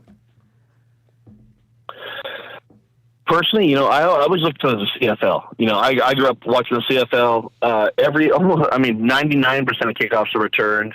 99% of punts are returned. And what we do in Canada is best, And so if you want to fix the rule, and I understand with injuries, we want to take away injuries, we want to take away head injuries, all that stuff. But just move it back to the 25, kick it off, and let's play football. So right now, what they're doing right now is just it's almost a dead play and doesn't feel like football. So I'm kind of against it right now, but I would love to see them do something to move the kickoff back to the 25 and let's go play football. I think that's a good idea. Just put it at a point where they can't reach the back of the end zone, regardless of how hard they kick it. I don't know. I know you follow the CFL and the NFL closely. I don't know if you follow it closely where you check the rosters week to week, but Boris Beatty's the Elks kicker. He's had some tough games this season. They sat him out on Labor Day, and now Beatty's back in the lineup tomorrow against Calgary. I don't know if you have a story from your career or a kicker maybe you were on a roster with, but if you had a bad game or bad games, like, would you be like, okay, sit me out? Or would you be like, come on, man, like, give me a chance. I don't need a break. I don't need a mental break. How did you want to be handled if you were struggling? No, I want to be in the lineup every single week. And I think that sometimes people don't quite understand that Boris Beatty is one of the greatest kickers in the history of the CFL, in my opinion. Maybe the strongest leg in the history of the CFL. Right now, he might be the strongest leg in all of NFL or CFL. And so when I see them sitting him out, I'm definitely against it. I played against Boris Beatty. I love the guy. I love what he brings to the game. He can change the game with his kickoffs. He's one of the only guys in the CFL that reaches the end zone with kickoffs on a regular basis. It's not a regular thing that happens with any other kicker in the league. And so, it is one of those things, but, man, I just want to see him back in the lineup, and he's one of the best to do it. And so I love the guy. John, I assume you still have some family in Regina, probably plenty of family. Absolutely. Our off-topic topic today was highlighting some of the hidden gems and hidden golf courses of rural Alberta, in your case, rural Saskatchewan. What was a course that you can recall, or when you go back, you like to do, maybe not necessarily right in Regina, but a little bit of a hidden gem that some of our listeners out in Saskatchewan or people traveling to Saskatchewan could stop in at? Oh, man, there's actually a lot of great courses in Saskatchewan. The Royal Regina, the Wascana. There's so many great golf courses around Regina that people would never think about. It's so funny because when I first started for the CFL and I played on Winnipeg, and coming into town, the first course you see on the airport is a sand green golf course, which was awful, which doesn't really represent what the golf courses are in Regina. And I remember talking to a guy, he goes, "Oh yeah, all the golf courses in Regina are sand greens." I was like, "What are you talking about?" He goes, "Yeah, when you get into the airport, the first course you see is sand greens." I'm like, "That is one course that's like public $7 course. That's not what we represent as golf courses." And there's so many good golf courses in Regina. Avonlea has a great golf course. Kenosha has a great golf course. Kachepo has a great little 9-hole golf course. There's so many good golf courses in around Saskatchewan and in around Regina. Unfortunately, they're only open 6 or 7 months a year, but they are great golf courses. I'd love to challenge anyone to come out and play them. Oh, well, that's yeah. Well, you mentioned the weather. How did you compare the Green Bay weather to some of the weather on the prairies? It's beautiful.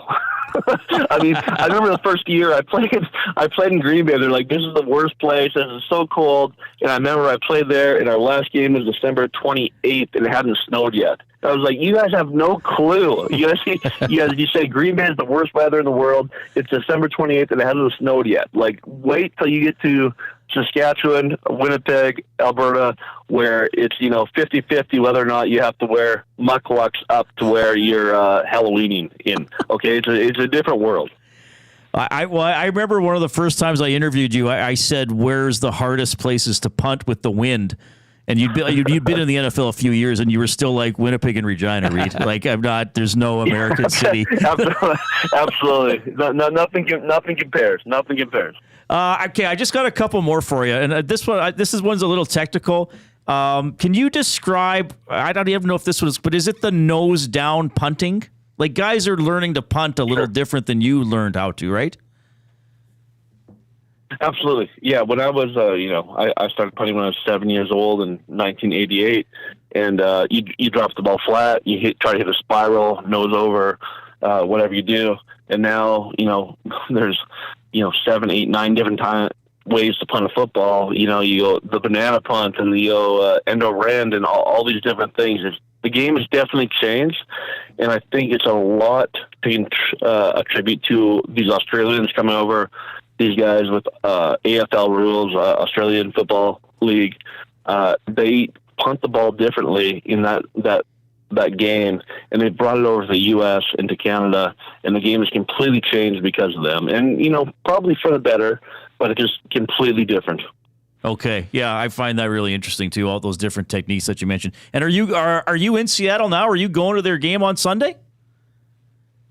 Well, I just came in today. I'm here for the someone accidentally invited me to Legends Weekend for the Seahawks. I don't know how I got the invite, but I'm here all weekend, taking in all the festivities, all the events. So, yes, I'm here for the game. New coach, eh? Any read on McDonald? Very defensive-minded. I'm here for it. At very first, when I heard that they got rid of Pete Carroll, which was my guy for so many years, I was very against it. But, everything evolves, everything moves on. And so we'll see what happens. As I said, I was very against them getting rid of Pete, but Mike McDonald looks like the new thing, the new wave of the future. We'll see. Okay. John, thanks for being so generous with your time. I always love talking to you. Enjoy your insight. Enjoy the storytelling from the various stops in your career as well. Yeah, enjoy the Hawks and Denver on Sunday. We'll talk to you soon. Absolutely. Thanks for having me. That is John Ryan joining us tonight, longtime punter in the CFL and the NFL and Canada West, as Jay reminded us during that interview. And he likes Boris Beatty way more than you do.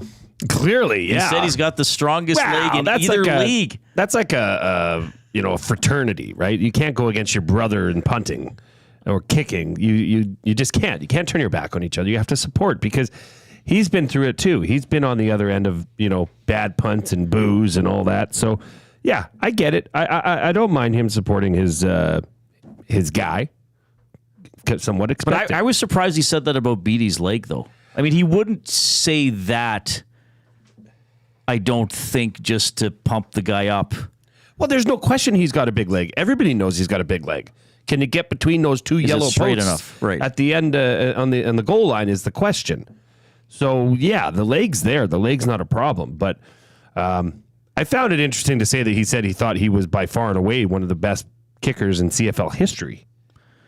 Well, we did his stats last week on our rehearsal shows. I mean, he did have an over 90% season, and he had a lot in the 80s. It's just, yeah, that's a bold statement. I mean, Sean White's got a better career than him right now.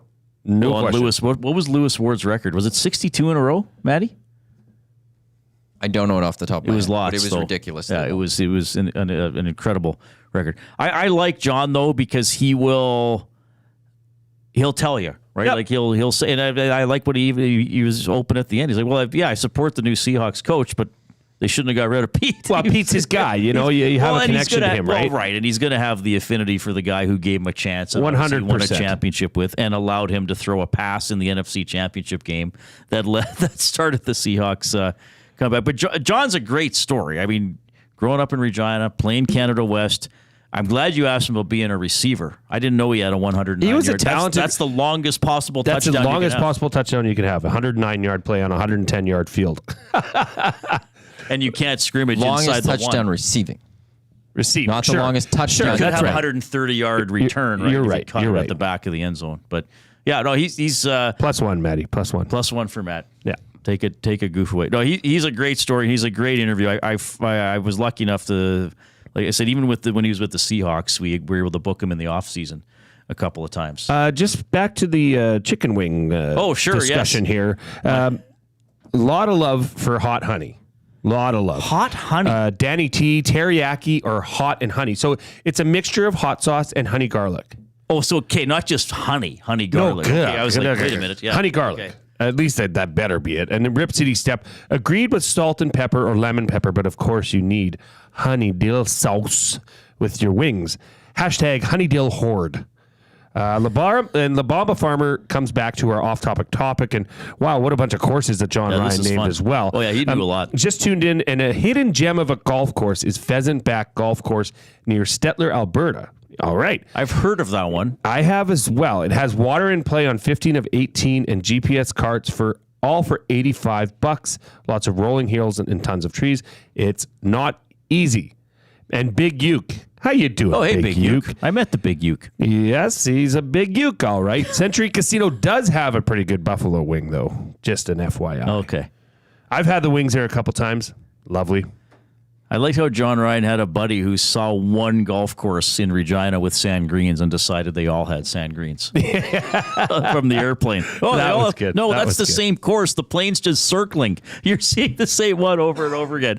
All right, we still have Mark Cordy from your Edmonton Elks ahead. Here's a Wannock with a sports update.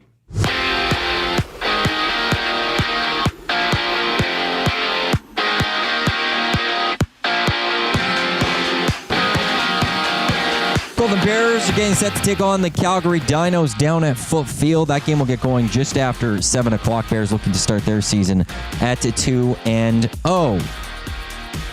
McLeod Bethel Thompson will get the start for the Elks tomorrow when they play the Stampeders. Calgary, though, is making a change at quarterback themselves. Logan Bonner will get the start instead of Jake Mayer. You can join myself and Jay Milne for the Green and Gold kickoff show tomorrow live right here on Edmonton Sports Talk. It's going at 4 o'clock. We'll be live from Century Casino Sports Bar and Lounge. Week 14 from the CFL, though, gets going tonight. BC Lions and Nathan Rourke head to Montreal to battle Cody Fajardo and the Alouettes. NFL has a Friday night game out in Brazil. That's going to get going just after 6 o'clock as the Green Bay Packers will go up against the Philadelphia Eagles. The Toronto Blue Jays, they begin a weekend series against the Braves. Kevin Gausman gets the start for Toronto. It is just underway in the top of the first inning. One game already final in the majors. The Yankees defeating the Cubbies 3-0. Up next, we continue with the Reid Wilkins Show with Jay Milne right here on Edmonton Sports Talk. I'm Adam Wannock. You're up to date. Don't feel like working? Join the Hangout. You never know what you might hear. Weekday mornings 9 to 11 on EdmontonSportsTalk.com.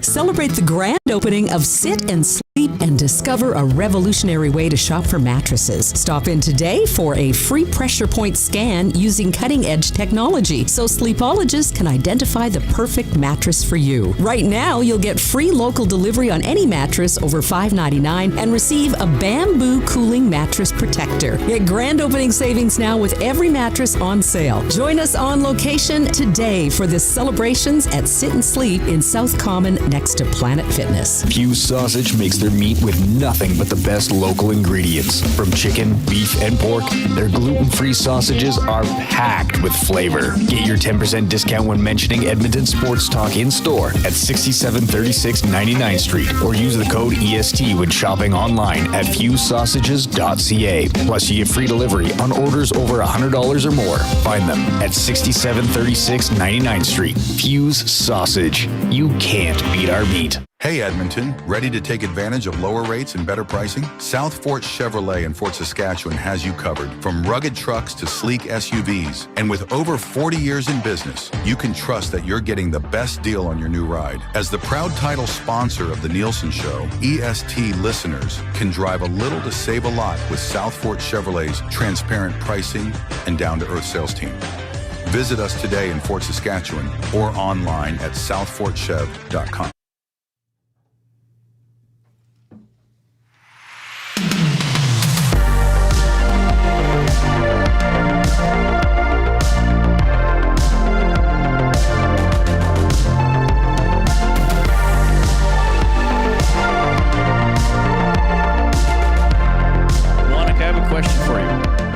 How can we watch the start of BC and Montreal? Does this TV get cable? This TV's not. You need to plug it into your computer and play it off your computer on that screen. That's a computer monitor, not a TV. So you can plug it in. Looks like a TV where I come from. Growing up in Evansburg, that would have been a huge TV. Yeah, you'd have to get it. Do we have a television? We need to get a TV in here. We'll tell Dustin. Yeah, you have to talk to Dustin about that. Because there will be games we want to watch. Go ahead. Once the NHL season starts, we'll want to have 5 o'clock games on somewhere.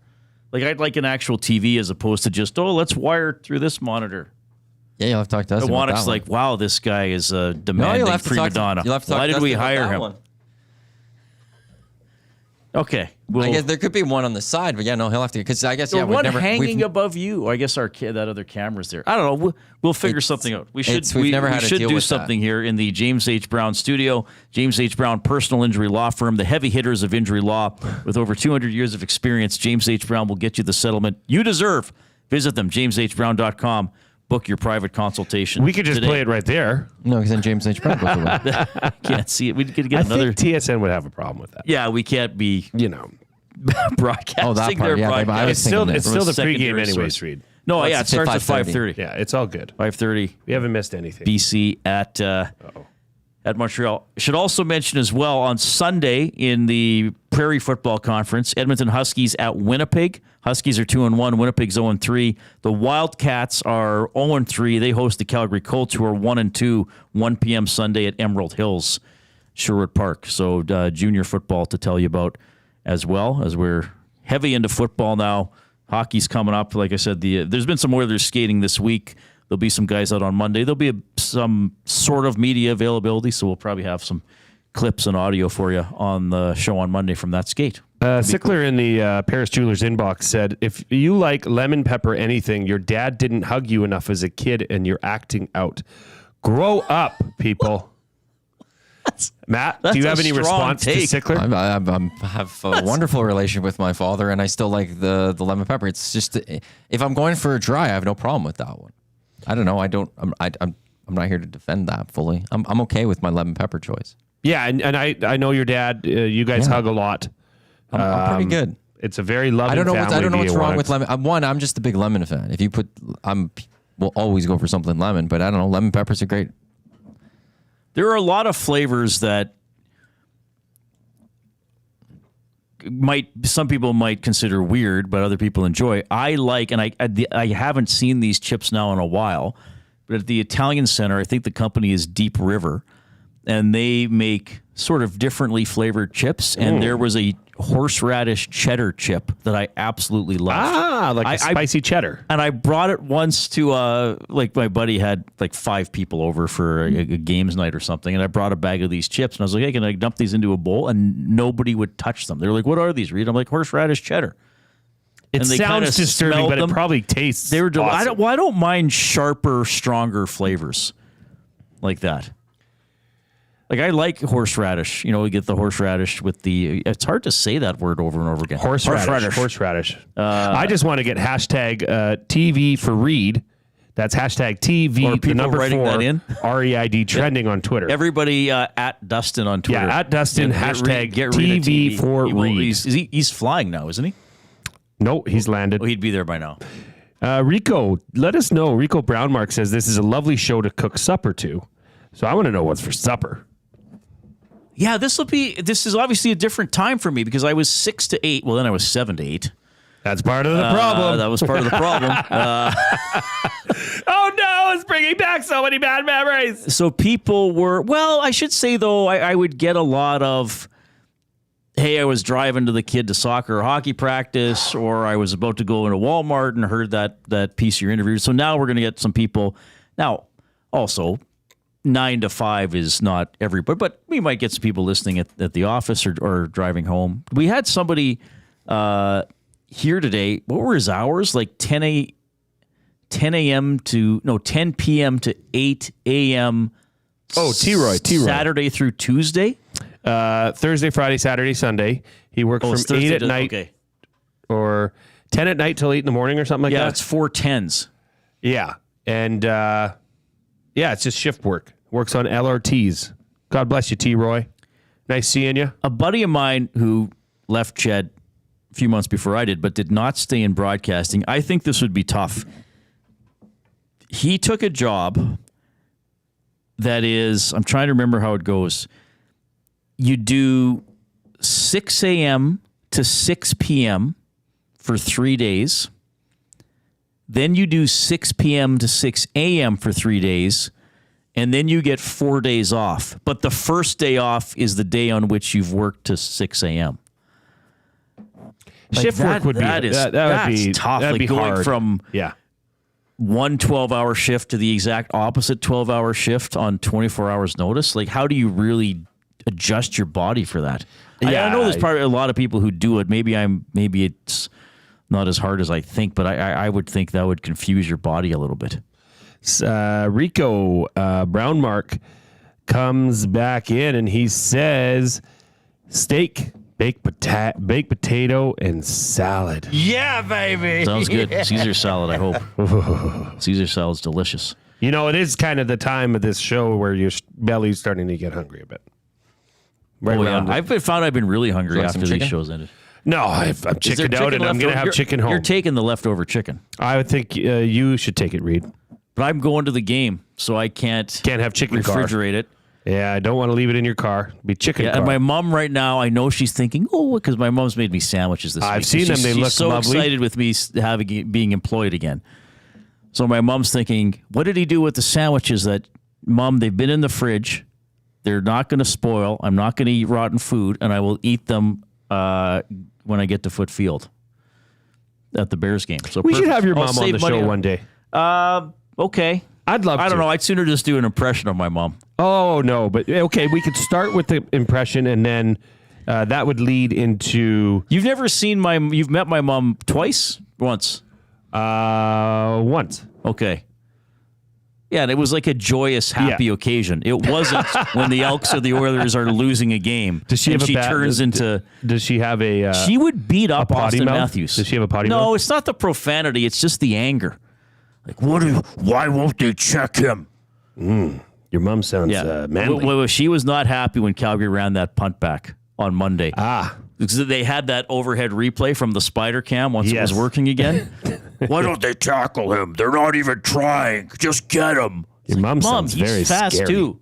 But usually she's like, do you think Jay would like a pierogi? Yes, Jay would. Yes, Mom. If you're listening right now, Mom, you never have to question if I would like a pierogi.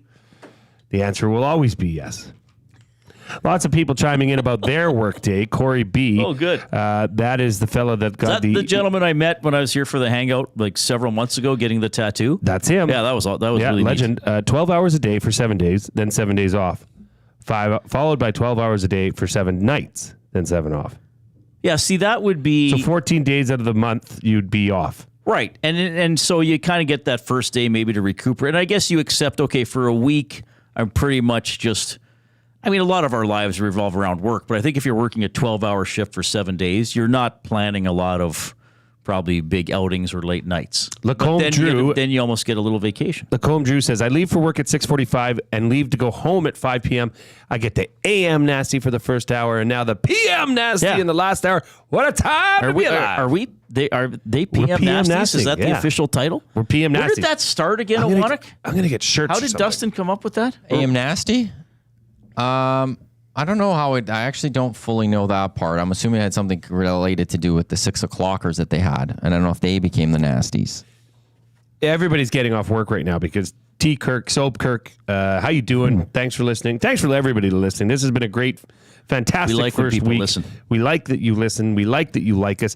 I friggin' love having EST to listen to on the drive home. He says, Glue Guy and Reid is wonderful. Matty is pretty cool too. Matt's a nice man. And very conscientious. Just know that this is temporary for Matty to be here. Zach to come is going to be filling in as a regular Matty producer. Sometimes. Matty will not be here most days. Oh. Maybe even he in will. the building? I'll be here till about 4-ish. He's the coup. He's so. the coup. He makes a lot of decisions around here. I'll be at the other end of the building. He'll be at the other. We can still call him the far other end of the building, you know. I can still text him and say, Matty. Hey, Matt. Marty. Oh, Dusty yells at me, and I'll yell back. So if you guys need something, and if I'm here, I'll come walking over. It's a lighthearted, show for a variety of reasons. It's Friday afternoon. It's our first week. The Elks look like a real team, and the Oilers aren't playing yet. Yeah, and if the Elks had lost by 50 on Labor Day, it might be a different mood. Well, one thing we didn't really touch on our show, and just to highlight it, that this is great. This is great for amateur football in Edmonton, is that the 2018 Grey Cup continues to pay dividends for Edmonton's football community. A donation of more than $500,000 has been made to Edmonton's amateur football community. Among the groups receiving funds were obviously the 2 junior programs, the Huskies and the Wildcats, the Golden Bears, and Football Alberta and Capital District minor football. So awesome job. I can tell from a Wildcats perspective, I can't necessarily speak on the Huskies, but I'm fairly confident to say that they are in the same boat. This money is well needed. And I remember, I don't know how long ago it was, like the Eskimos had that $360,000 50-50, and that was unprecedented. And now the Oilers traditionally get, their stretches over several games usually. And now you go to an Elks game and the 50-50 is quite lower, but hopefully it's a big 50-50 tomorrow. And you don't have to go to buy tickets. No. So remember that, because I know a lot of people who don't go to Oilers games buy tickets online. Well, tomorrow there'll be a lot of people there buying tickets, but you should be able to go on the Elks website tomorrow and get, so let's drive up that 50-50 tomorrow. Well, and you can go as well for the Golden Bears. Pandas, betheroar.ca. If you want to buy 50-50 for tonight's Bears game, but you're not going to the game, you can go online and buy them. Right. I mean, everybody's doing it, so it's a good way for them to generate some more income. And I know for a fact, from the Wildcats' perspective, they like junior football programs rely heavily on this funding from the WE50. It's almost everything, is it not? It's very close. Maybe not everything, but you know. And obviously, when the team has been not so good for the last several years, attendance has been down.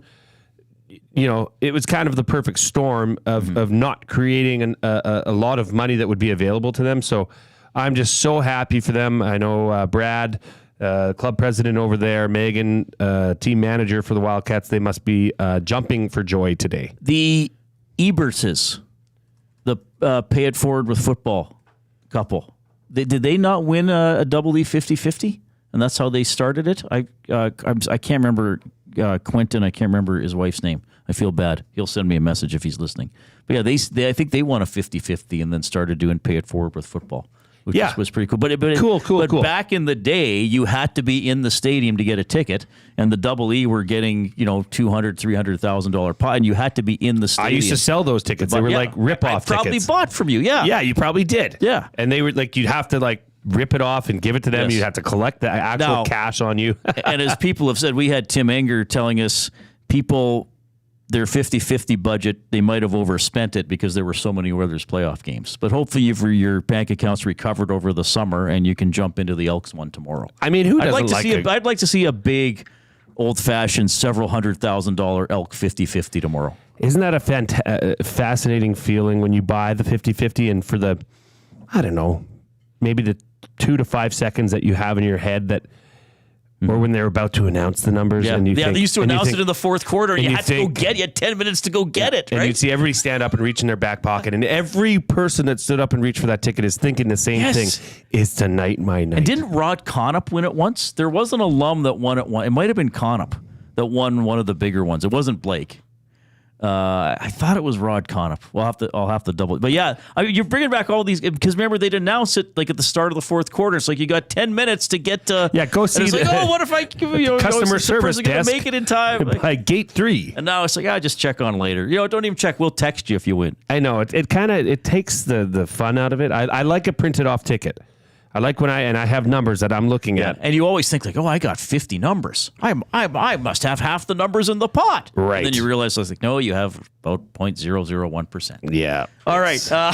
Current Elk Mark Cordy coming up after a sports update with Matt Iwanek.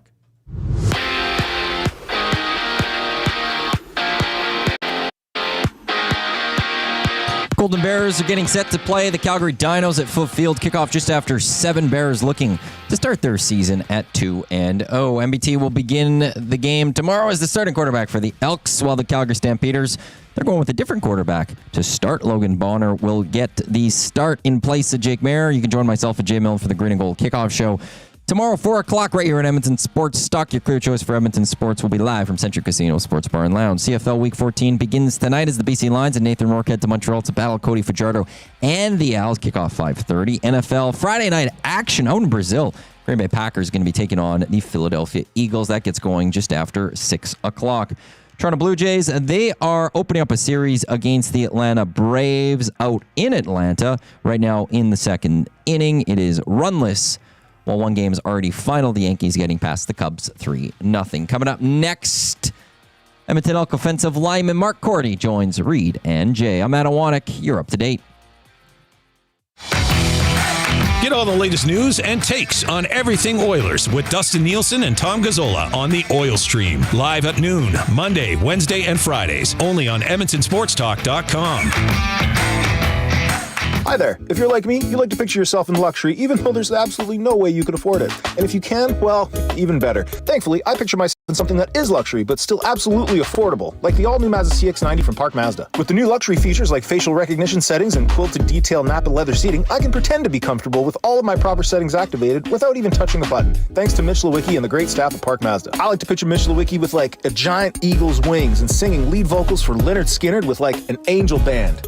And I'm in the crowd hammered drunk. Park Mazda, your dealer for life in Sherwood Park off Y Road, parkmazda.ca. Conveniently located 10 minutes west of St. Albert, Wheeler's RV Storage will provide you with safe, secure storage for your RV, boat, or whatever you need to store. Open 7 days a week with gated keypad access and extra large stalls. Now is the time to take advantage of their limited time offer. Buy 6 months and get 1 month free. Now's the time to go to WheelersRVStorage.com. That's Wheeler's RV Storage. Safe, secure storage. Visit them today at WheelersRVStorage.com. Get ready, Edmonton. The moment you've been waiting for is here. It's time to celebrate the best of the best with the Esties, as we honor everything from Edmonton Sports Talk's incredible first year. Join us on September 17th at Metro Cinema for an unforgettable night of excitement, laughter, and recognition. Tickets are just $10. Secure your spot by emailing matt@edmontonsportstalk.com. And after the show, let's keep the party going at Hudson's White Ave for the official after party. Mark your calendar, grab your tickets, and get ready to celebrate the best moments of EST. It's the Esties, September 17th.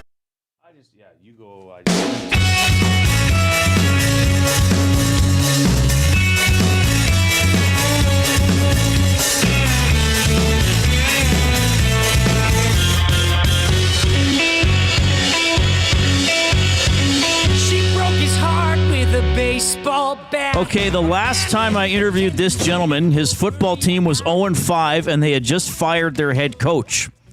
Of course, he plays for the Edmonton Elks, a team that is now 4-8. They've won 4 of their last 5, and things are much brighter as they get set to host the Stampeders tomorrow. It's Elks center Mark Cordy checking in. Mark, you're on with Reid and Jay Milne. How are you doing? Good. Thanks for having me on. Thanks for making time for us. I'll start with the simple question. What changed since the last time we talked? Yeah, a lot has changed. Things are starting to go really well here. Jarius has done a great job, taking over as head coach. He's really stepped into that role well. So the vibe around the locker room is great. Some winning obviously helps with that. Like you mentioned, winning 4 of the last 5. The morale is high. Guys are feeling really good, and guys are confident going into tomorrow. And I know you want to look ahead, but I should ask a question about Labor Day, because I thought that was one of the best Elks games we've seen in a while. I just felt you guys were totally in control. Did you guys feel as confident and as control as you looked that afternoon in Calgary? Yeah, for the most part, it was good to have that feeling going through the game. There's some moments where Calgary made some really good plays. They had a couple touchdowns. They returned a punt for a touchdown. But on the whole, I think we played really well. I mean, our offense produced. Our defense had turnovers and was able to get stops at the right times. So that was a good feeling to go through a game and feel like we're well in control right from the start. I can't help but notice, and I have to ask you, as the leader of the offensive line, as the captain of that crew, how excited are you that you guys are committing to running the ball 20 plus times per game and running it well? I mean, that's got to feel good for you Hoggies up front. Yeah, it's a blast. We love it. And it's so rewarding to play that big of a role in a game plan. I think that there's been a lot of people that can be credited with that success lately. First and foremost being, Jarius as a head coach and offensive coordinator to lead the charge and commit to that. But Steven Sorrells, our offensive line coach and run game coordinator, he's done a really good job of putting us in a position to succeed. We've been able to dress 7 O-linemen, which is pretty rare in the CFL, and use all 7 of us in some different personnel packages.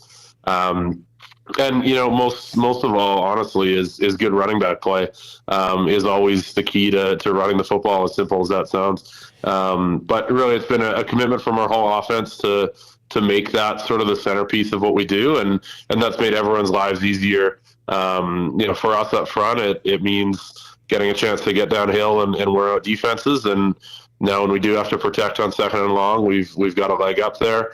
It puts the receivers in a lot more man coverage as defenses want to load up the box. So that makes it easier on the receivers and quarterback in the passing game.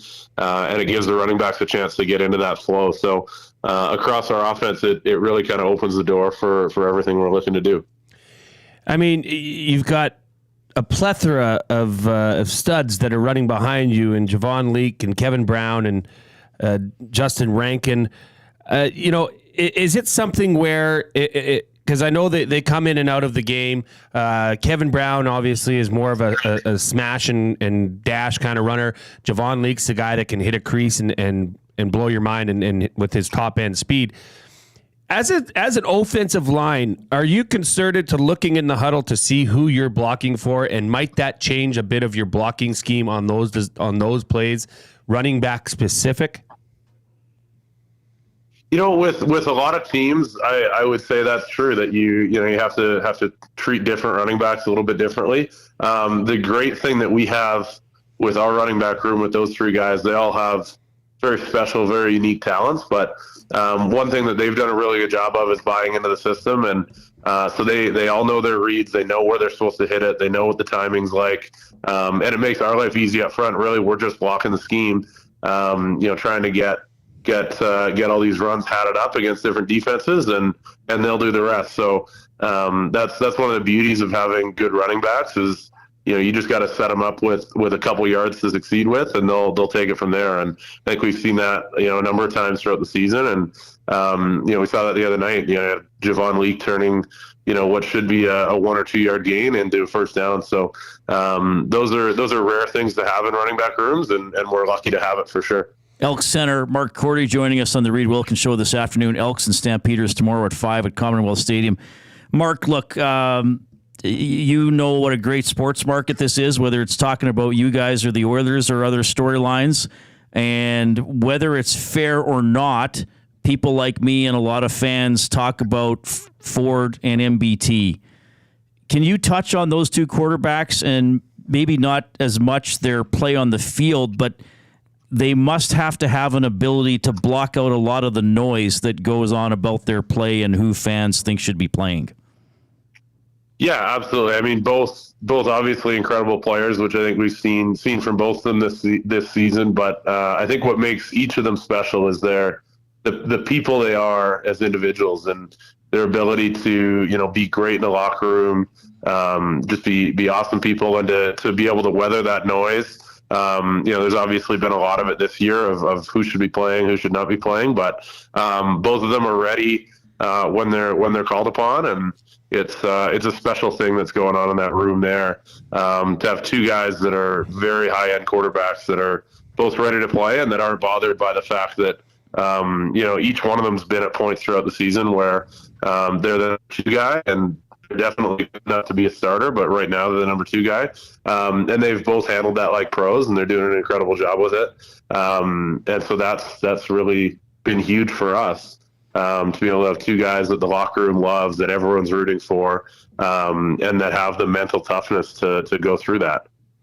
Mark, I don't know if you can see the YouTube or if you can check in at somehow, but I am wearing proudly my Bears football shirt that I picked up at the alumni golf tournament this summer. And as you know, there's another game in town involving the same dreaded Calgary sports team, but at a different level. As our Golden Bears. Matthew Iwanek included in that. He is an honorary Golden Bear now. Our Golden Bears are taking on the I don't even like saying this, the Dinos.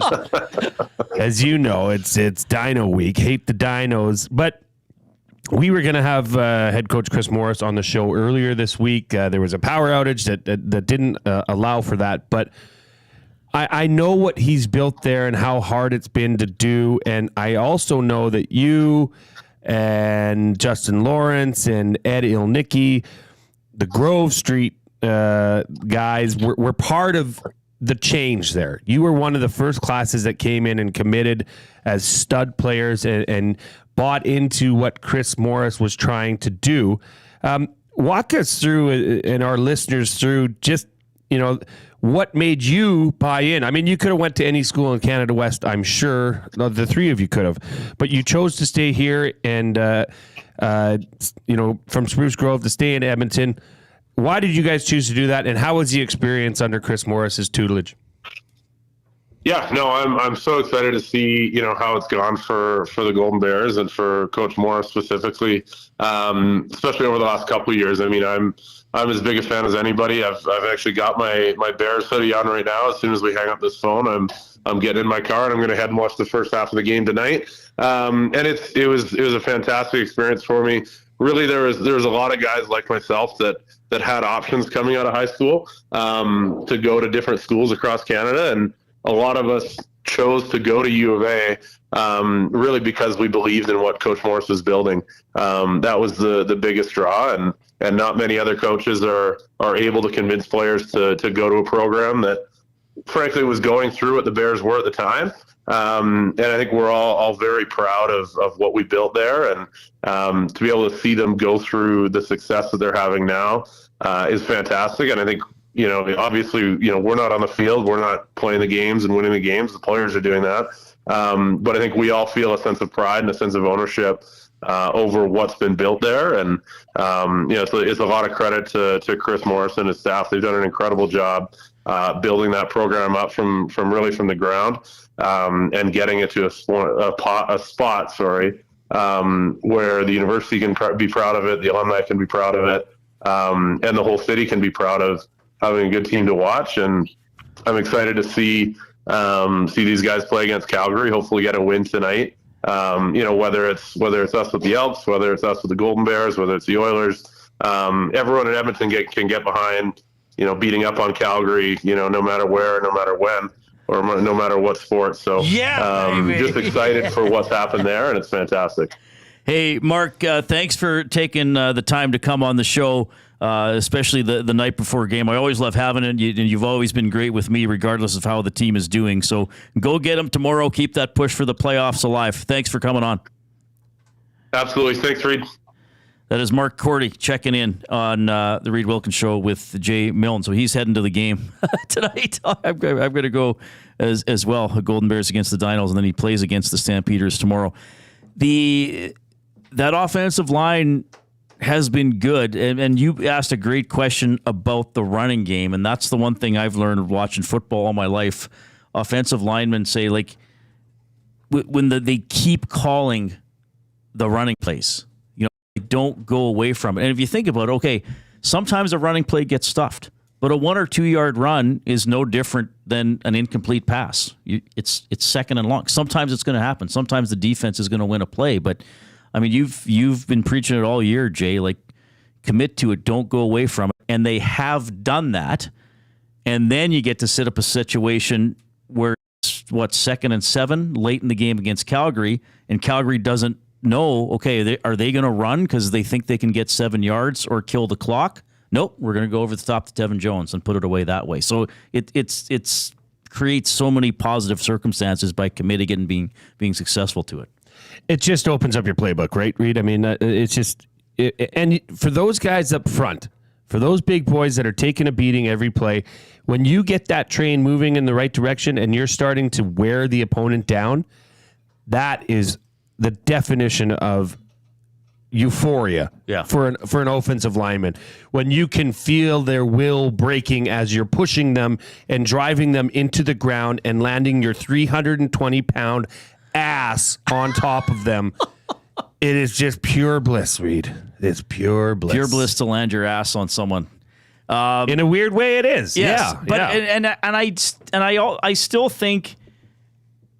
I know defenses don't want to give up yards and they don't want to give up points, but I would think if a defense gives up a 20-yard pass, they might say, okay, sucks, but it's going to happen.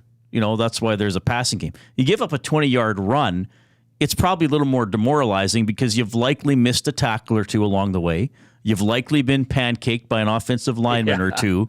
It's a different feeling of demoralization. I mean, I'm not saying defense is like giving up big chunk plays, but there's something a little more momentum swinging about a long running play. Absolutely. It just feels good. It's good for the soul, those long running plays. It really is. Yeah. What's the score in the football game? Do we have it? Matthew won't allow me to watch it. 7-0 BC. They scored, and I saw the highlight. They scored about a 30-yard touchdown on a quarterback sneak. Because the Lions sneak with their fullback, right? Is it Mackey? He powered through and he ran in. So BC's up 7-0, 5 minutes left in the first quarter. Triple header tomorrow. Toronto, Ottawa, Sask, Winnipeg, Calgary, Edmonton at 5. All right, we have our goof ups. I told Hart Levine the wrong time. I told him he was going to be on at 4:20, and then I put on these lineup sheets that he was going to come on at 4. Luckily, he just told Matthew, he was like, okay, I'll just do it now. So, but I goofed up. Maddie or Reid, you printed out yesterday's schedule for the show earlier today. True. Maddie forgot to unmute our you mics guys twice.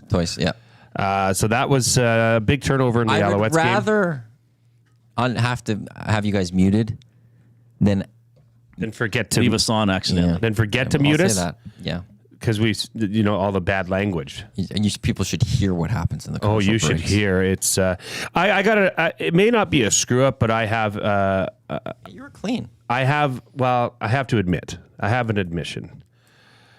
I was afraid to try and say Kyle's last name. Oh, Bukauskas. Oh, I didn't do it either. Yeah, I terrified. Well, I chickened out. I was going to try, and then I just said, "What do you have to gain? Nothing.